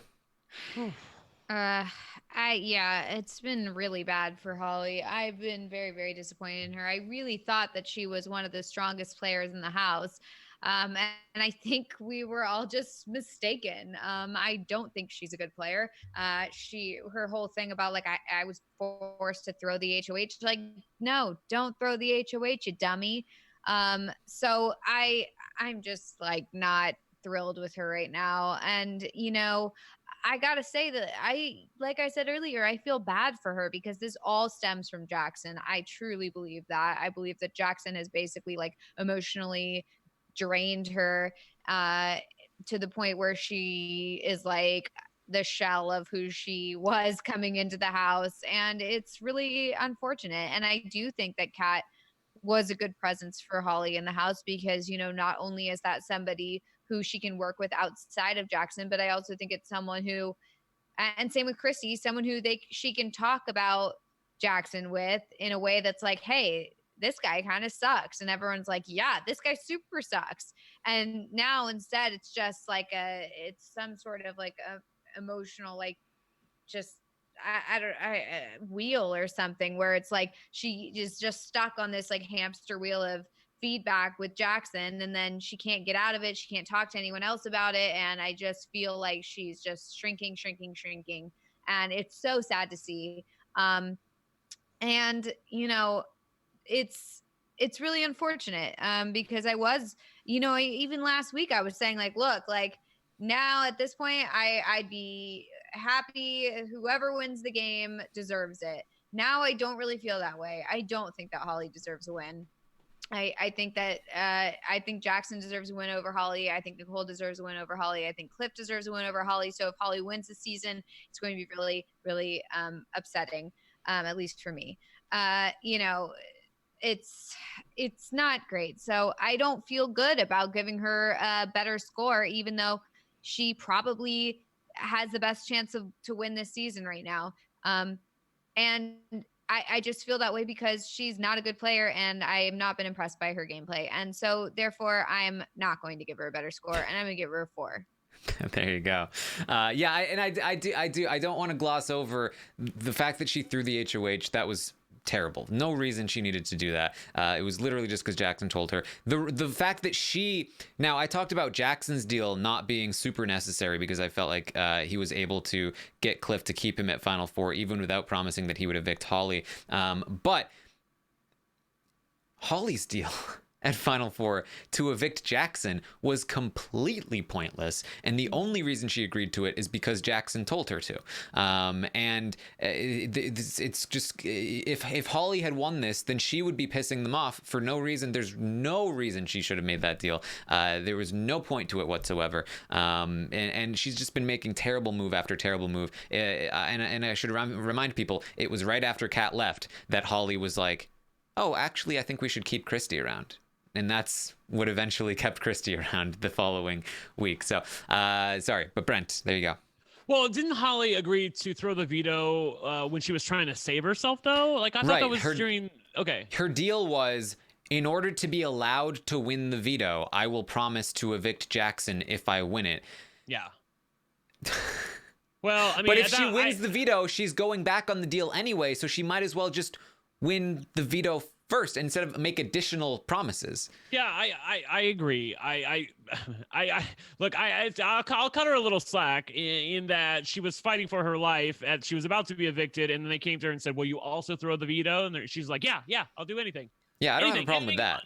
Yeah, I know. And then later on, and then decided to step in her own doo-doo by making it even worse. So, look, I'm with you guys on this one, but I am the one thing I'm not with you on is, it's very hard for me to read a jury. We've been wrong so many times, and so many times it bites us in the ass. And I'm just going with my guts on this one. I think Holly's a GOAT. I don't think they're going to vote for her at the end. I think she comes off as entitled. I don't think she could stand up to any Final Two questioning. I don't think that they would like the Holly that they would see. You saw her in that house meeting. She was like, she can't even talk. Yeah. So there's no way against likable Nicole or a comp-winning Jackson. I think there's no chance in this. You cannot convince me that she is going to win at the end. I refuse to believe it. So because of that, I'm also with Melissa, and I'm giving her 4 as well. Well, there I will you go. say that I agree with Taran in that she should be guaranteed Final Two, but Final Two is not what we're going for here. We're going for the win, and I don't think she's going to do it. I think they're not going to vote for it. It's very possible. It's very possible. I also think that like Tommy's going to calm down. I know he said like, she deserves it, Jackson doesn't. Like that was in the heat of the moment. Like people say things that they regret. Even Cliff and Nicole are calming down now. They know Cliff's going to be evicted. Like once Tommy's in jury, I mean, he knows that he got outplayed by Jackson and badly, like really badly. He got totally outplayed by him. I know he's going to go to the jury and be an advocate for Jackson. I really feel like that. All right. Well, the audience agrees with you both. The audience gave Holly a 4. So I'm a bit higher on Holly's chances than the two of you. I personally feel like if you are sitting there in the final 2, you've got a real good chance to win, even if you don't have a good chance to win. So I think Holly's best chance of winning is with a bitter jury. Yeah. I think the jury has to be like, I'm upset with Jackson or something like that, and I don't want him to win, so I want to vote. I don't want to vote for this person. I want to vote against this person, so therefore I'm going to vote for Holly. Yeah, look, I could see it go either way. I can come up with a dozen stories about how each juror is going to vote a certain way because of so and so, and never always wrong. I feel like we're normally able to get kind of close. Like, we knew it would be close between Tyler and Casey. We didn't get the individual votes right, but we knew it would be close. We knew it would be close between Paul and Josh, you know, the early, and we were, you know, some of the first people to start talking about how it might be close with Paul and Josh. It's usually the individual votes that we often get mixed up, but we tend to be able to get kind of close to where the result probably is. We were definitely way off on Big Brother Canada 6, but way off. Yeah. But this one, I really don't feel confident. I really don't. Because it's the pre-existing relationships, I think, that are really screwing with me in terms of trying to analyze this jury. The fact that Kat is definitely in there campaigning hard for Holly, and I don't know how effective that's going to be, and I don't know what Christy seemed to be kind of pro Nicole, but Tommy seemed to be a little bit like, yeah, I'd root for her, but I'm not going to vote for her, and so I don't know how that resolves itself. And they are probably two of the more influential people in the jury, so I really have a hard time trying to figure out where this jury is going to go, and I personally, I just feel like it could go anywhere, but we'll have to wait and see. So let's talk about Cliff. The audience was the highest on Cliff last week at a 7. Wow. What do they think now? How the tables have turned. The audience, a fickle beast. So I wonder, let's start with the audience then. The audience down from their 7 for Cliff last week, down to a 3 for Cliff this week. Big drop. Big drop for Cliff. Brent, you were the lowest on Cliff last week. How do you feel about him this week? You mentioned you had some paddles. Well, unless we're inventing zeros, I'm going to be the lowest on Cliff this week. I'm definitely giving him the paddle. He gets a 1 for me. I know that they are coming up with this plan to threaten their jury votes, and girl, that's just not going to work. It's not going to work. It shouldn't work. If Jackson actually falls for it, he's nuts. But stranger things have happened. But I believe Cliff is going to the jury. He is going to be the 4th place finisher. I commend them for making this move and trying to save Cliff, but you know, you stepped on your foot when you had when you decided to proposition Holly to throw the HOH, because by doing that you threw HOH to Nicole, and now Nicole's not available to be evicted. Jackson and Holly were famously going through the rule book last night, trying to figure out a way for Nicole to forfeit HOH so that she could be evicted, because she feels so guilty that Cliff's going to be evicted and not her. Anyway, it's a 1, and I really don't feel bad about it. I like Cliff as a person. He's played a phenomenal game, far better than I think even he could have hoped for. But it's like anything, the closer you get to the end, the more you want it. And I know he wanted to get to the final 2 with Nicole, and it's probably not going to happen. So I'm giving him the 1. All right, Melissa. Well, I'm not going to give him a 1, but I am going to go lower on my score this week. Last week I gave him a 6. I'm very disappointed in the gameplay this week. I just feel like there was a lot of errors, and then a lot of like, oh, we can't go back on our deal. And it's like, well, that's the whole point of Big Brother, is just to like make deals and break them and do whatever you need to do to get to the end. Like, that's the game. And so it was all just pretty bad. I mean, letting them know that they were going to evict, that they were thinking about evicting Holly and then not doing it. And then, you know, just one thing after the other. It was just all not good. So, you know, and you know, to top it all off, Cliff's probably getting evicted. So, Thank you. That's certainly not good. Not good, Bob. Not good, Bob. So yeah, I'm going to give him, I got to give him a 3. 3. Well, that's easy for someone walking out the door when you sit next to a showman's on the block. Come on. Yes, I am lower than Melissa here. I'm gonna give him a 2. Now, it's mostly because I do not want to underestimate this house. You know, things have often changed around before. I don't expect it to, But theoretically, if for some reason, somehow, some way, this plan worked, I think Cliff just straight wins the game from this point. I think he goes to the final 3 with Nicole and Jackson. They both take him, and I think he beats them both, especially after a move like this. So yeah, for somebody that's that close and yet so far away, I don't want to go all the way down to a 1, but the strength at which it seems like he's leaving, I'm not going to go any higher than a 2. So that's how I feel about it. So what you're saying is you don't want to get caught with your pants down. Giving him a 1. Yeah, like you have a few times this season. It would be really embarrassing to go from a 1 to, oh, now Cliff has just won the game. So, whoops. Oopsie. So let's talk about Jackson. And we can start with you, Brent, because you said you've got another paddle, and I do. Yeah, I'm wondering. The new paddle? Or? Well, no, it's not this paddle. It's this paddle. Oh boy. Yeah, I knew it. I was giving Jackson a 10. A 10 for Jackson, you guys. I have not handed out a 10 since Tyler and Big Brother 20. I didn't do it all through Big Brother Canada 7, and I am so psyched to hand this out. Let me tell you, as I said previously, I am so psyched for Jackson to be playing this game as hard as he is. You know, just look at the week that he's had. He single-handedly dragged his showmance across the finish line to get to the final 4. Holly left her own devices, would have done jack shit, but Jackson said, nope, I'm not going to take it. I'm going to make up this lie. I'm going to overhear them. He saw Tommy going to the have-not room. He decided to eavesdrop on them, and it was absolutely phenomenal to watch him work. He stuck to this lie. He knew the house meeting was coming. He was brave in the face of them confronting him. Even if Cliff and Nicole weren't sure exactly who was telling the truth, he put enough doubt in their mind to cloud them to make sure that they made the wrong decision here.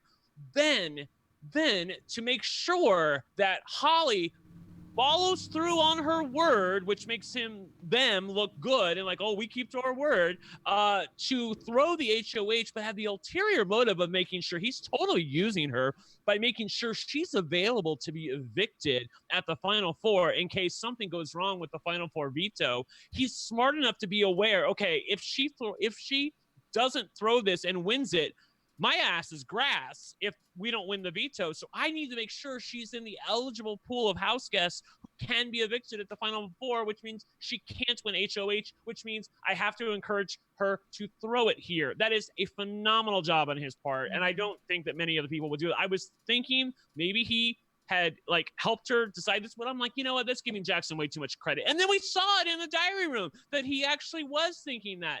And then for him to not only win the final 4 veto, which is a great move in and of itself. But before that, to quote unquote guarantee his safety with Cliff in a deal that, and here's the thing. Well, let me continue to talk about the positives. For him to guarantee his safety with Cliff in a deal that I think Cliff probably maybe would have upheld, but at least it gave Jackson a shot at staying. If Cliff had won the veto, or even if Nicole had won the veto, maybe Cliff would have felt guilty enough about it that he wanted to take Jackson to the final 3 to set himself up to make it to the final 2.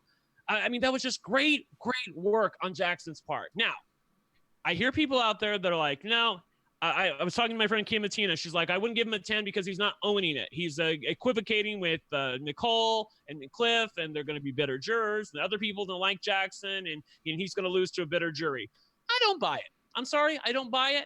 I think once people go to the jury, they're going to come to their senses and realize that Jackson and Holly, who has been the player and who has been the coaster? It is Jackson, front and center. He's a great speaker. When he talks to people in the final 2 questioning, I think he'll be absolutely great. I think he'll own his shit, or at least as much of it as he can.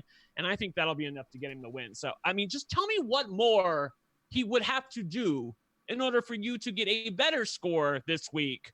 Except treat Cliff and Nicole a little bit better, but they're big enough gamers in my eyes that I feel like they'll get over this equivocating on his part anyway. So it's a 10 for me, and I'm happy to give it to him. Again, asshole of a guy, but as the player, he is the best player of the season, and it's not close. I can give you a few things. I think that he could treat Cliff and Nicole better. I think that he could have had many more people leave the game saying that they wanted him to win. I think that he could be heading into the final 3 with 2 people that would take him instead of needing to beat somebody like Nicole. Those are just 3 off the top of my head. I think those all go down from a 10 for me at the very least. But Melissa, I will let you give your score here. Yeah, I mean, look, I agree with what Brent says. I mean, Jackson has played a phenomenal game this week. I thought for sure Holly was dead in the water. And if not for Jackson, she would have been. So the only reason Holly's still here is because of Jackson. And this whole thing with having her throw the HOH, with reasoning behind it, not just like, oh, let's keep our word. Like he actually had thought this through. He's not a dummy. He is a very smart player. He's ruthless. He'll do what it takes. I totally can appreciate that kind of player. Obviously we wish that maybe people had left on better terms with him and all that sort of stuff. But I do think that he's playing a really great game. It does seem like he's in a good position to make it to the end at this point. So, I don't feel totally comfortable giving him that high of a score yet because, I gave him a 5 last week. So, but I am going to go up. And so I'm going to give him an 8. All right. I will probably be the lowest here then on Jackson. I am incredibly impressed. It's basically the complete reverse of where I see Holly, where I've been just completely disappointed by everything that she's done in the game. I'm incredibly impressed by almost everything that Jackson is doing in the game. If I'm rewarding him, if I'm scoring him based on just like what he did in the last few days alone, then I'd give him something like a 9. I think what he pulled off was a 9 play, but in the context of the season and when you factor in the chances that he has to win the game, I do go down from there, and so I'm going to give him a 7. I do think that he is the most likely winner of the game at this point, but he still has obstacles in front of him, including a potentially bitter jury, including needing to beat Nicole in the final 3 HOH. I think it might be difficult for Nicole, but she has a great shot. I think that she's not likely to win, but I think that she has a great shot to win. She is not Cliff. She is not, somebody that is just incapable of winning the final 3 HOH. I think she's actually very capable of winning it. And if she does, I fully expect her to cut Jackson and he goes out in 3rd place. That's not a lovely place to be for Jackson. And in fact, in many ways, I prefer Holly's spot as somebody that maybe has a slightly lower chance to win the jury, but a much more guaranteed chance at the final 2. However, I do think that Jackson does have a good chance of getting there, and I think he has a more than slightly better chance than to win the jury vote if he does get there with Holly. But I'm not crazy about it either. I think, like I said, I think there are a lot of things that are holding him back, and one of those things is that I do think that he is unwilling to own what he's doing. And I think that another thing is that he is young, and he all season long has talked about how he is like a frat boy, whatever. And I do think, as I talked about, I think maybe last night or this morning, that I think that it's something to consider is that the people in the jury are going to think about, like, are we going to give this young 24-year-old kid who's like unemployed, who talked about frat boy partying, $500,000, or are we going to give it to a 31-year-old woman who is ostensibly going to use it for much better purposes, and we like her better and we respect her as a person perhaps more. So I do think there are a lot of things that could really impact his winning chances, and so that's why I am at a 7. Although I do want to impress upon the point that I am incredibly impressed with what he did. Again, if I'm rating the move, if I'm rating the overall just completely cold-blooded attitude, I love it. I'm a little bit ashamed that I love it because of his personal behavior, but I do love seeing it in the game. I do. And watching him encourage Holly to throw that HOH was both disgusting and awesome. And so glorious. Fucking glorious. This is a tough one because because it's like I want to root for Jackson because I love his gameplay, I love what's going on, I love all that sort of stuff. But then like it's like, ooh, I can't root for that. Like I can't root I can for separate that, but that. I can respect it. No, I mean like Yeah. I can separate the gameplay from the thing, but I can't be like, I love Jackson. What a great player. He's my favorite. He's awesome. You know what I mean? Because it's like, it feels gross.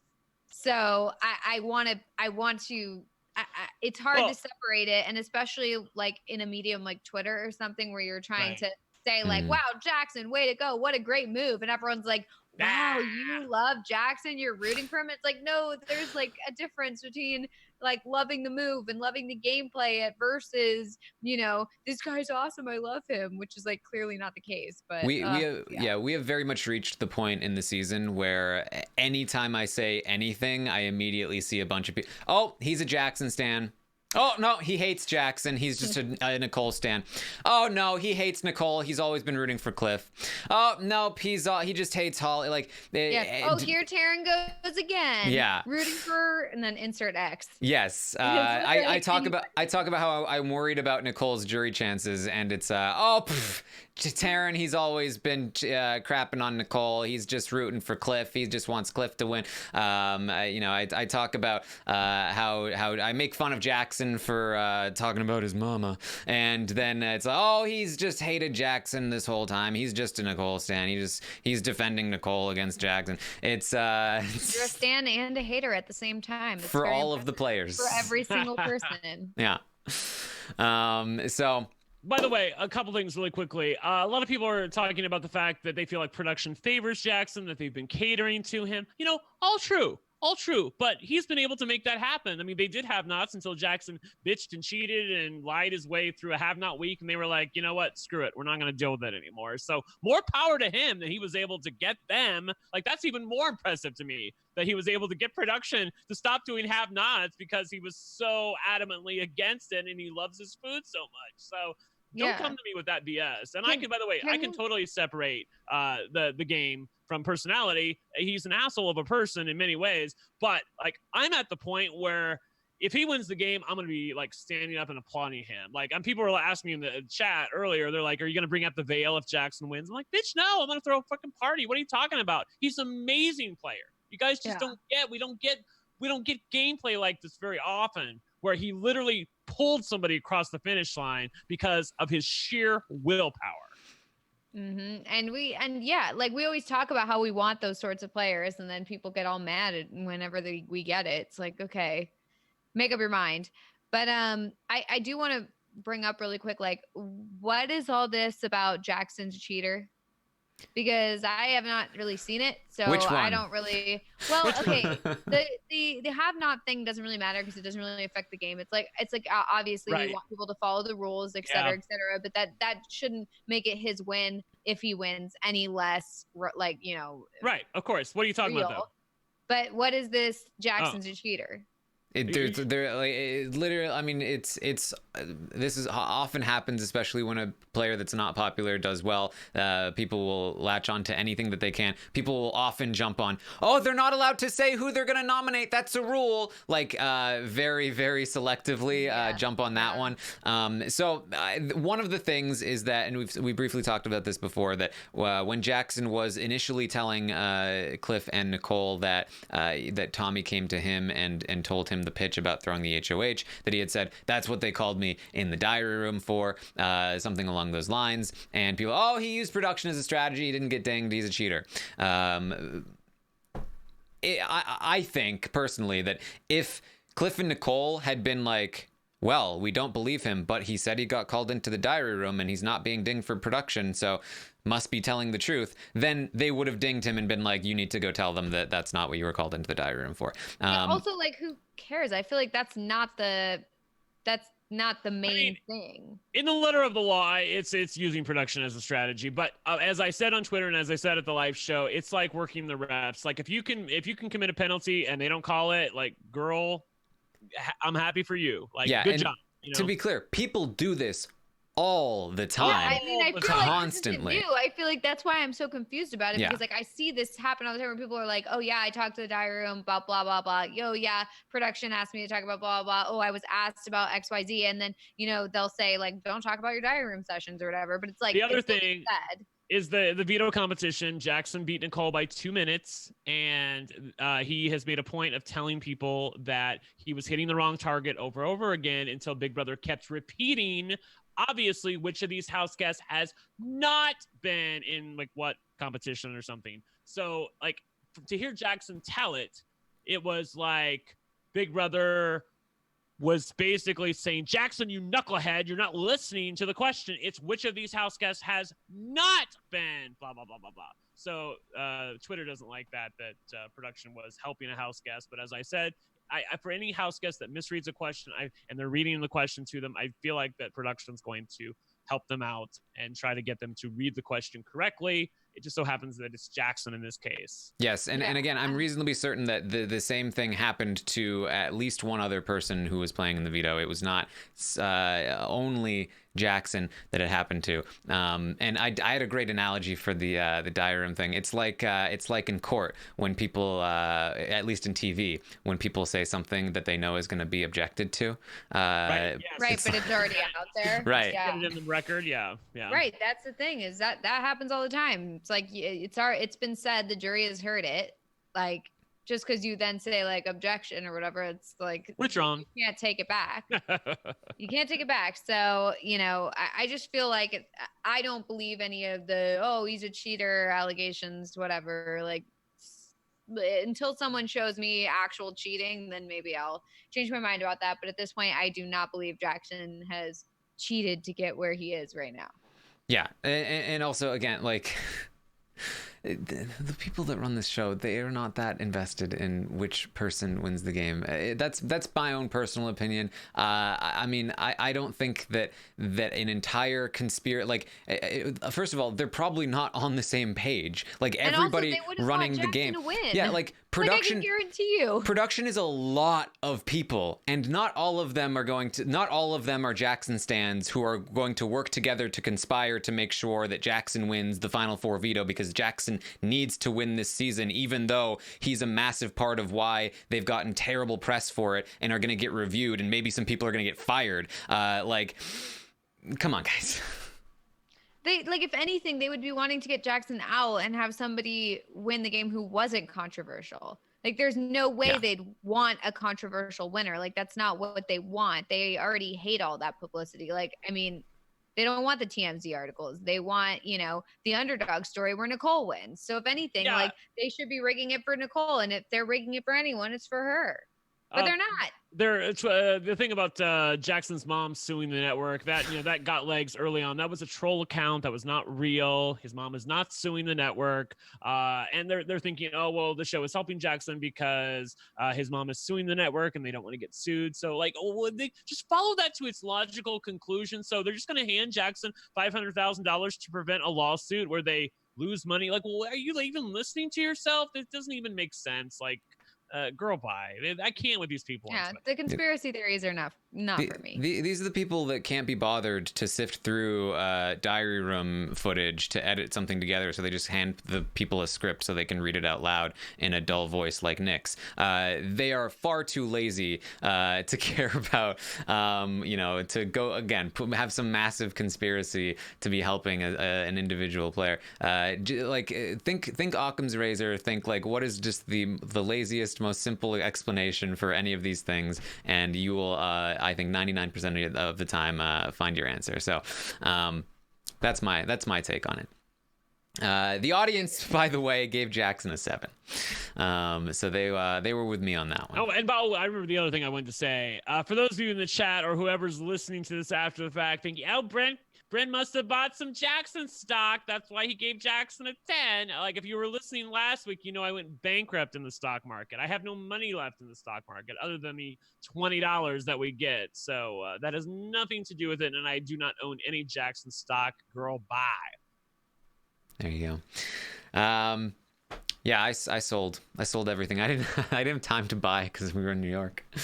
Oh, you sold everything? Okay. Yeah, I told Alexandra, let's just like, because I was waiting outside the theater ready to go to meet Kemi, and then I was like, just as he drops it to meet Kemi, just sell it all. I'll get back to you if I have time to buy. Didn't. So what are you gonna do? So let's see what that does to the leaderboard. I didn't move. Great. To be expected, I guess. Who's for? Oh, and by the way, Alexandra, do you want to tell people what Alexandra has done, Taran, for the person who's in 0th place there? Yes. So we have the perfect play player here. That is theoretically, if somebody were to make the best move every single week along the way, that is how much money that you would have, and they're currently sitting at $28,000. Our top person is only 4,000. Yes. We're terrible.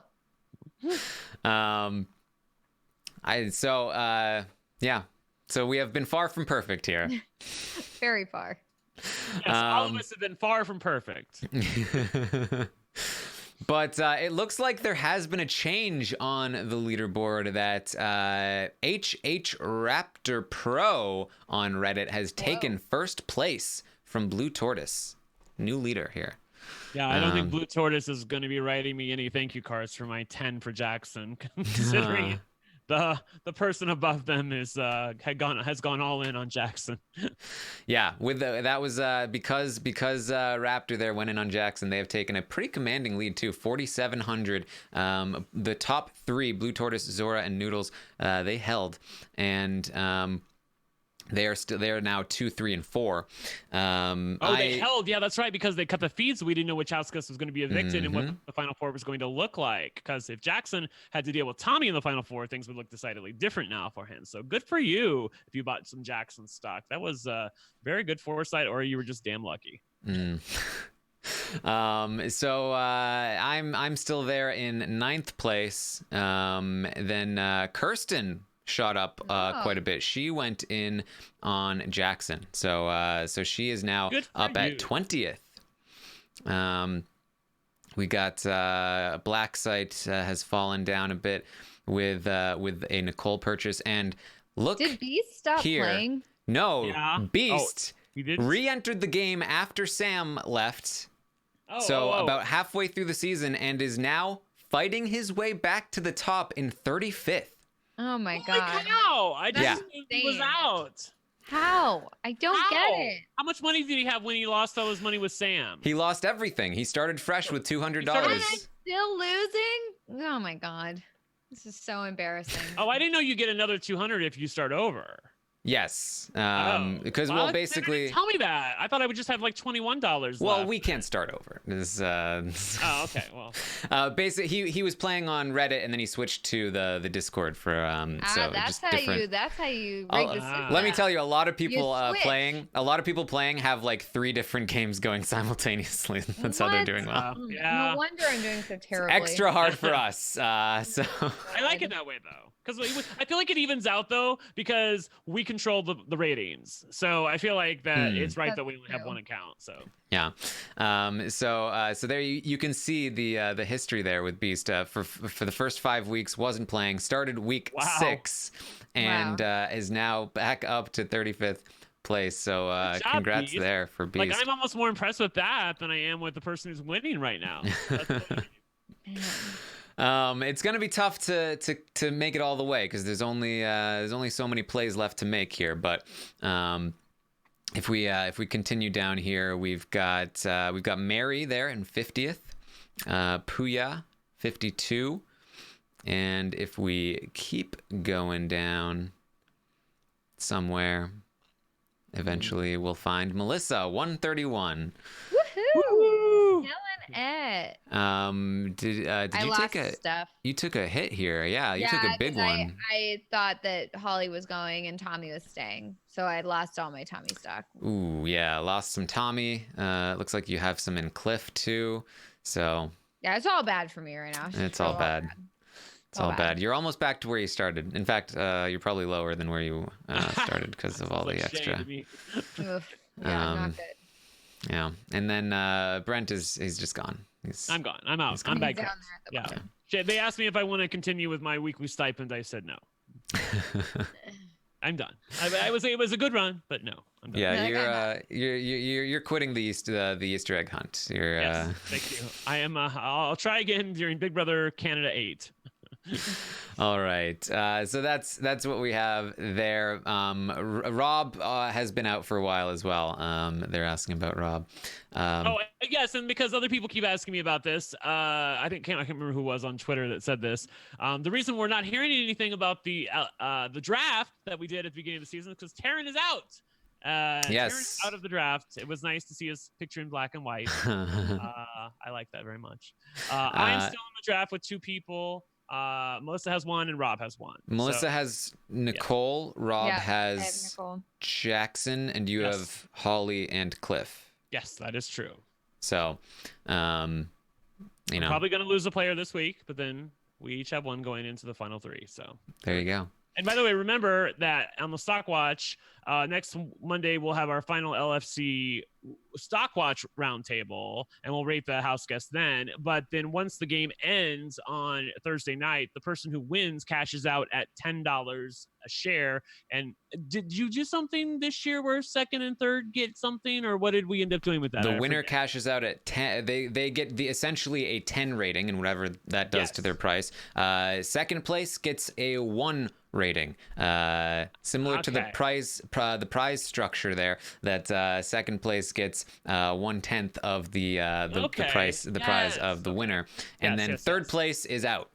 They're worthless. Okay, so you could still make a run for it if you're hovering around 40th place or above. If you can do something here and then pick the right house guest going into the finale. Yes, and I do want to point out that I still feel like I won the draft because I had Kemi and Ovi on my team. Well, you win in the draft of life. So yes, there's that. Exactly. Yes.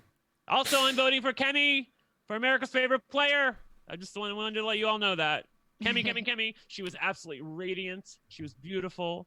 She was stunning. If I was straight, I would have asked her out. She was absolutely gorgeous, absolutely stunning, sitting next to her. Taran was on her left. I was on her right. It was like all is right with the world right now. I have to tell you, it was very fun watching that because Kemi wanted them to evict Holly, and then Nicole went into the diary room instead. I vote to evict the terrific Tommy. Kemi was like, no, that's not what we want to do. Yeah, I think a lot of people were thinking that same thing. Yeah. So was I. And by the way, her shoes were on point. I was living for those pink heels, and I can't wait to see her at the finale. She's going to bring it. Yes, should be good. Should be good. So that's what we have for you there. Let's go through some of these other questions. How would you rate the episodes? It's a 6.6, which is it's about where we were at last week. The feeds though down at a 5.08. Which is still not bad for feeds, of the final 4 essentially, and the fact that they were cut for all the good stuff. I believe if the feeds had been on for those 8 hours, I do believe that that would be much higher rating. And then how would you rate the season as a whole so far? We are down a bit from last week. Last week it was a 6.3. This week a 5.9. So people not as excited after the veto result, I imagine. But still much higher than I think what we ever expected before. And like I said, I felt like with the right winner, this season would probably end up at around a 7. With the wrong winner, I'm expecting something more along the lines of this 6, maybe like a 5.5 from the audience, but we'll see. By the way, I stand by what I said on Twitter. If the veto result had gone a different way and Cliff was going to stay in the game, Nicole goes to the end, she takes Cliff. I think she loses to Cliff. I think that would be a $450,000 mistake. So, Cliff going out here in 4th isn't necessarily bad for Nicole as long as she can win the final HOH or have Holly take her. One of those two would be great for her, and it prevents her from taking Cliff to the end. So it's not all bad for Nicole. There's still some positive things to take out of this week, assuming that Cliff is evicted on Thursday, as we expect that he will be. Yeah. So we'll see. Rank the players from your favorite to your least favorite. Unsurprisingly here, Nicole in the first position, followed by Cliff. But then we have a race to the bottom. Oh. And Holly is actually going to be the least favorite player by a hair. Jackson is going to get a slightly higher score there to be in third out of the four. Who should Jackson evict this week? I asked. Who should he evict this week? Not who you want to be evicted, but who should Jackson evict? And 30% said Holly. Yeah, y'all are crazy. Yeah. Whoever you are, the 30%, like, please don't take the survey next time, please. I asked about Tommy's jury vote. Rank the players in order of who you think is most likely to receive Tommy's jury vote to least likely. People said that Tommy will first and foremost vote for Nicole in the final two. I don't know about that. Yeah, I don't know. Let's see what I said. I think we all want him to. Yeah, they said Holly second, I don't know about that. Cliff third, I don't and know. Jackson last. That he will not vote for Jackson. I did say that he would, in Holly versus Jackson, he'd vote for Holly, and Jackson versus Nicole, he'd vote Nicole, and Holly versus Nicole, I thought Nicole. I mean, I know he said the whole thing about like, yeah, but it's not about who, you want to win. It's about who deserves it or whatever. But, this whole thing about the underdog and all that, like, I really do believe that he will want the underdog to win. I really do think that. And I think he's going to, I think he would vote for Nicole. I will say this, what though. the audience wants, and he wants, like, optically, like, he wants to be, like, on the right side. And I think he wants, everyone in the America to be like, yeah, Tommy, you voted for the right person. That's just what I think. Yeah, he could also be doing something to get invited back for All-Stars, Melissa. Rob was convinced that Tommy was trying to make a run at All-Stars if they ever have it, or getting asked back on the show by his interview with Julie Chen after the fact. I will say this about Tommy. I don't know who he will vote for. I do think that he will calm down and vote for Jackson in the end if Jackson is available to be voted for. But having Tommy on your side, whoever has Tommy on their side, I think will be really good for them. I think that Tommy will be really influential in the jury. He knows the game front, back, and sideways. He's a fan of the game. He knows everything that happened at the final five, and he can explain what happened during the double eviction to Christie and everybody. I feel like that if you can get him on your side, then that's good. So if he does go with Nicole, that will be good for her because I feel like he will be convince a lot of people. Yeah, I agree. I personally think, with Cliff being included in this list, I would put Cliff number one personally. I think that he always talked about, like, Cliff is the biggest threat in this house. If he gets to the end, he will win the game. I think that he is because Cliff is both an underdog and I think deserving in Tommy's eyes. I think Cliff would have had Tommy's vote, so I would not put him third. Then after Cliff, this is where I start to get really I just have no idea. I don't think he votes for Nicole over Jackson. I think he votes Jackson. But then I don't know, because he said he didn't deserve the money. I don't know. Well, Nicole's not going to be in the final two with Jackson. So. That's true. Broke Taran. Yeah.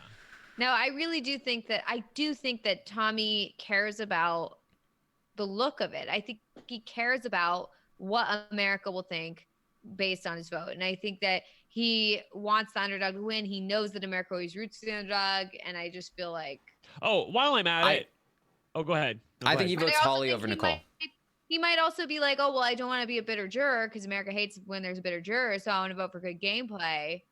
And then think that maybe I shouldn't vote for Nicole because she's nice. I should vote for Jackson because he's a good game player. I think he had a much better relationship with Holly throughout the season. He said she deserved the money. He talked about both Nicole and Holly as along for the ride. So it's not like he sees Nicole as like this big player. Again, the underdog comment. I think he's a vote for Holly over Nicole personally. Yeah, maybe. I don't know. Anyway, about what I was going to say about Tommy, I just feel like he played so much of Thursday badly. Like I said, he was equivocating so much in that conversation with Jackson during the House meeting, where Jackson was very black and white. Tommy was more nuanced. And I heard Allie Lasher on the podcast last night, where she was like, if you were thinking with the straight brain, you would realize that the person who just keeps repeating the same thing over and over again, who's more black and white, is probably the person who's lying because they've rehearsed it. The person who's more nuanced is probably the person who's more confused and thus telling the truth. But it didn't feel that way during the House meeting. It felt like Jackson had the moral high ground. He was like, no, I know what I heard. And Tommy was like, yeah, we were playing the middle, but we weren't playing the middle. And then Nicole was like, if I may, I think we're all playing the middle. Not just, I know the guy's out of the house, and I'm not trying to bag on him too much, but I really feel like that he did not do himself any good during that House meeting. It made himself look worse. I thought he got way too emotional. Cliff and Nicole talked about the fact that they thought that his overperformance was something that weighed against him in terms of, is he telling the truth here, or did he just get caught? And the last thing was, when you see Cliff and Nicole, like when you see Holly go back to talk to Cliff and Nicole, get back there. He was just sitting in the nomination chairs, like right before the eviction. And I would have been up out of my seat. It's the same thing I called Sam to the carpet for before, when Kat got in there and got dirty right before she was looking like she was about to be evicted. And Sam just sat back and let it happen. Like, you're not watching Big Brother, you're playing Big Brother. I wish he would have done more to try to save himself then, and just reiterated the fact that you can't trust Holly and Jackson. And the number one thing he should have done is say, look, this is America watching right now. You're going to look so stupid if you take a showman's to the final two or to the final four. You guys know that. You have to evict her. So many misplays on his part. Yes. All right. Finally, who do you want to be evicted this week? 17% said Cliff, but 83% said Holly. I'd like to see Holly evicted. Yeah, this I don't week. think those percentages were that low for Cliff when the veto happened. I had so many people on my timeline who were so happy that Cliff was going home, to the point where I put out a tweet and said, look, he played big baller, big brother. He went for the win. He didn't want to just come in third or second. He wanted to go for the win. That's why he evicted Tommy, because he felt like Tommy was such a big jury threat. I feel like now that we've had to put up with Jackson and Holly for 2 days, that now people are like, yeah, Cliff's not so bad. So maybe we were backing the wrong horse there. Speaking of Cliff, like, what is with this garbage anti-Cliff sentiment? I have no idea why people feel so strongly about this, like, nice Let me tell you. I don't get it. Let me tell you, they have come for him. He has said some things that were microaggressions, in my view, on the live feed. He didn't say some. He's come for Kemi on some weird stuff. He said some things about David. He said the thing about when he was over in Africa. It's one of the worst places he's ever been. This right after he was getting on David for some stuff. It didn't look good. It optically didn't look good based on what was happening during the season. And also, as I told his daughter when I messaged her privately, like, I told her I was going to call her dad to the carpet on a few things that didn't look good. Now, these are things, we're all human. We all make mistakes, and we all have our own inherent biases that are inside of us. And I feel like there were some things that Cliff said that didn't make me feel great about him saying those things. But I don't feel like cutting them out and putting them all into one big Twitter picture is necessarily the right context to have people evaluate your whole personality. They're trying to paint him with a really black brush and saying, oh, he's a terrible person. And I really feel like that Cliff just represents a lot of America, which is that they are generally good people with, like, a couple of biases inside of them that they're all trying to fight for. Erica on Big Brother Canada even talked about this. Big Brother Canada 6, where she was like, once she started dating someone of color, then she had to confront her own inherent biases that she didn't even realize were there before she started talking with someone who was of color. So I'm not giving Cliff a pass. I came for him on the podcast, and I came for him, but that's what people are talking about when they're bagging on Cliff. Here's the thing is that, like, I totally get that. And I get that, like, there has been some things that he said that are not great. Obviously, like, we don't like that, etc. But I don't think Cliff is this mean, horrible, bad person. He's not. That I feel like people are trying to portray him as, that he's, like, trash and all that sort of, like, he is not trash. Like, I don't know how to stress this enough. He's a nice guy who obviously, has made some mistakes in things that he says or things that he believes or whatever, but it's not like, I don't feel like it's as crazy as people are trying to portray it as. I mean, if I just feel like, I can't imagine having my dad on this show, because my dad is like the nicest, most awesomest person, but he like says some things that are mistakes. Like, he doesn't get how to talk without, sometimes he just says things and you're like, don't say things like that, Dad. But he's not doing it because he's like mean. He's doing it. It's about intent. No. Yeah, it's about intent, and that's where I come from on that. And but and that's the thing, is like, I just feel so bad for Cliff's family and Cliff when he comes out of the house, because I don't think that any of this stuff was intentional on his part. Whereas I do think that some other people in the house did have bad intentions with the things that they said. And I don't think it's fair to compare Cliff to someone like Jack or someone like Jackson or someone like whatever. I just feel like those things are not the same. And it makes me upset that people are lumping them all together as just garbage, when I don't think they are. Yeah, I mean, my view here is that Cliff definitely, at the very least, owes Kemi and David some big apologies. Yes.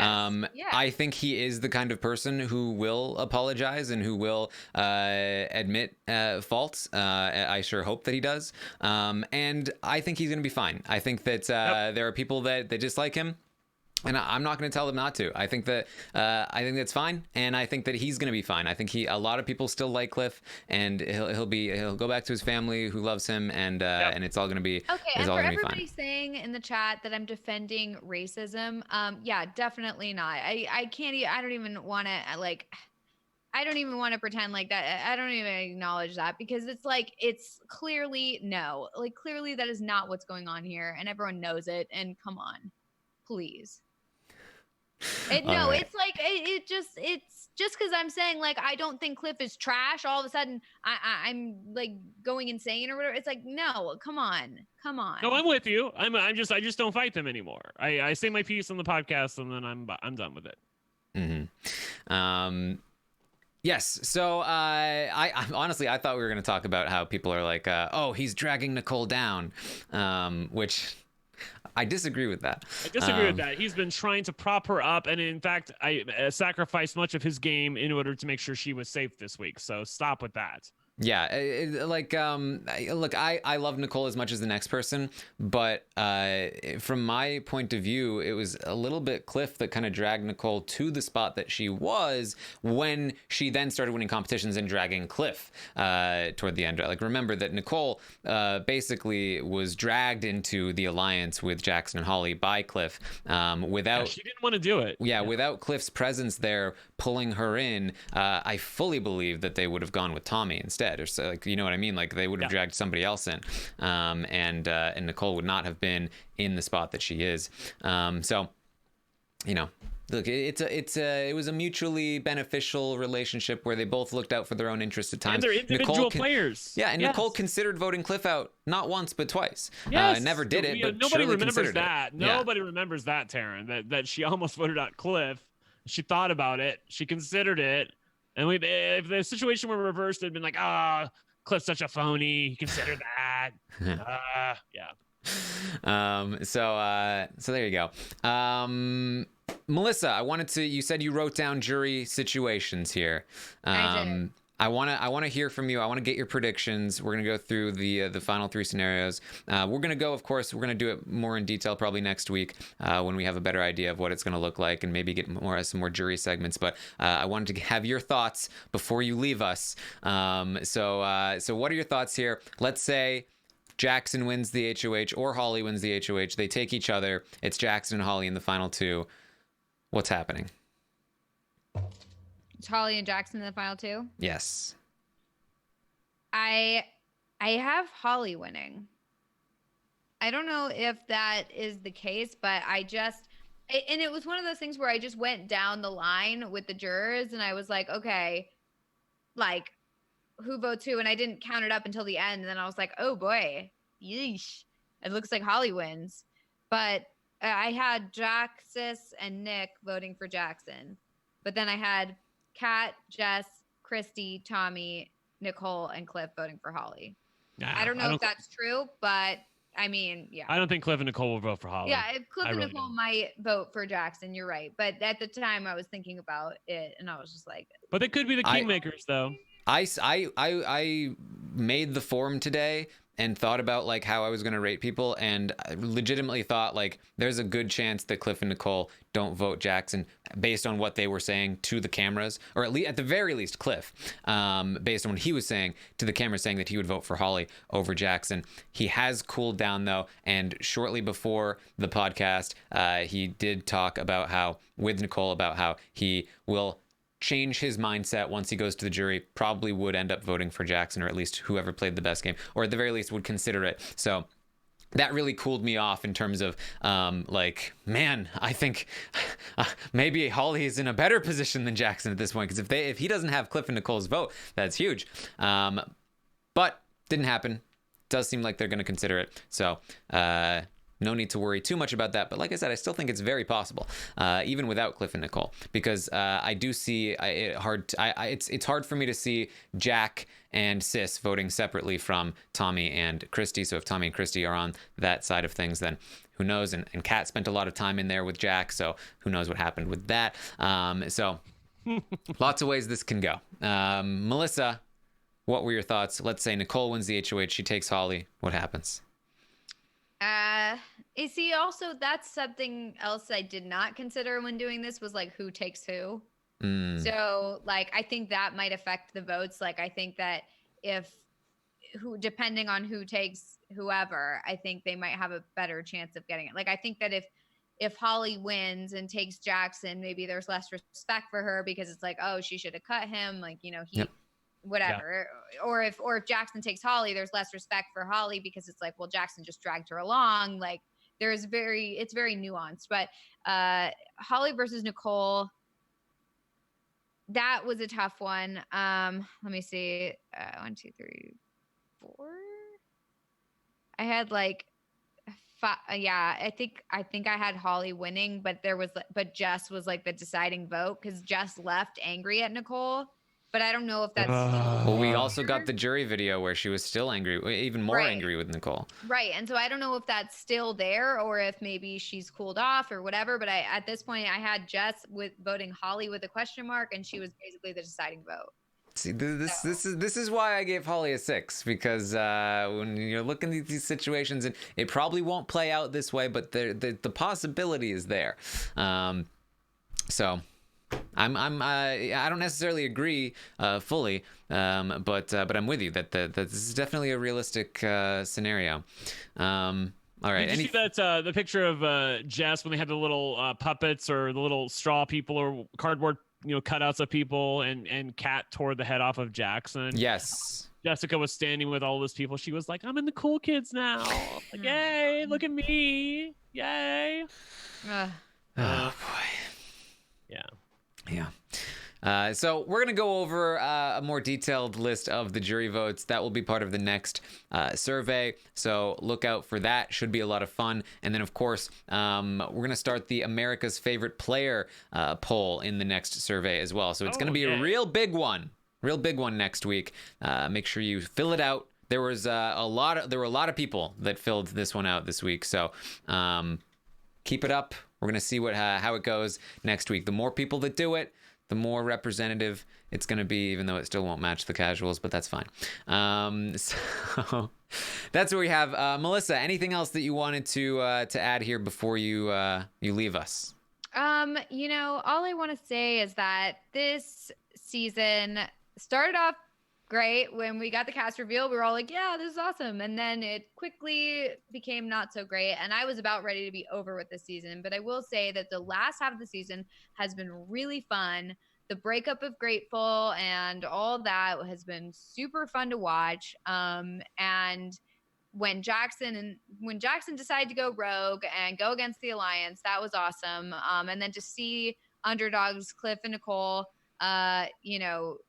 just rising like phoenixes from the ashes. That has been a great storyline to follow, and I'm super excited to see what happens in the end. I really hope we have a good winner, and I hope we have a good outcome, and we hope we have an exciting finale.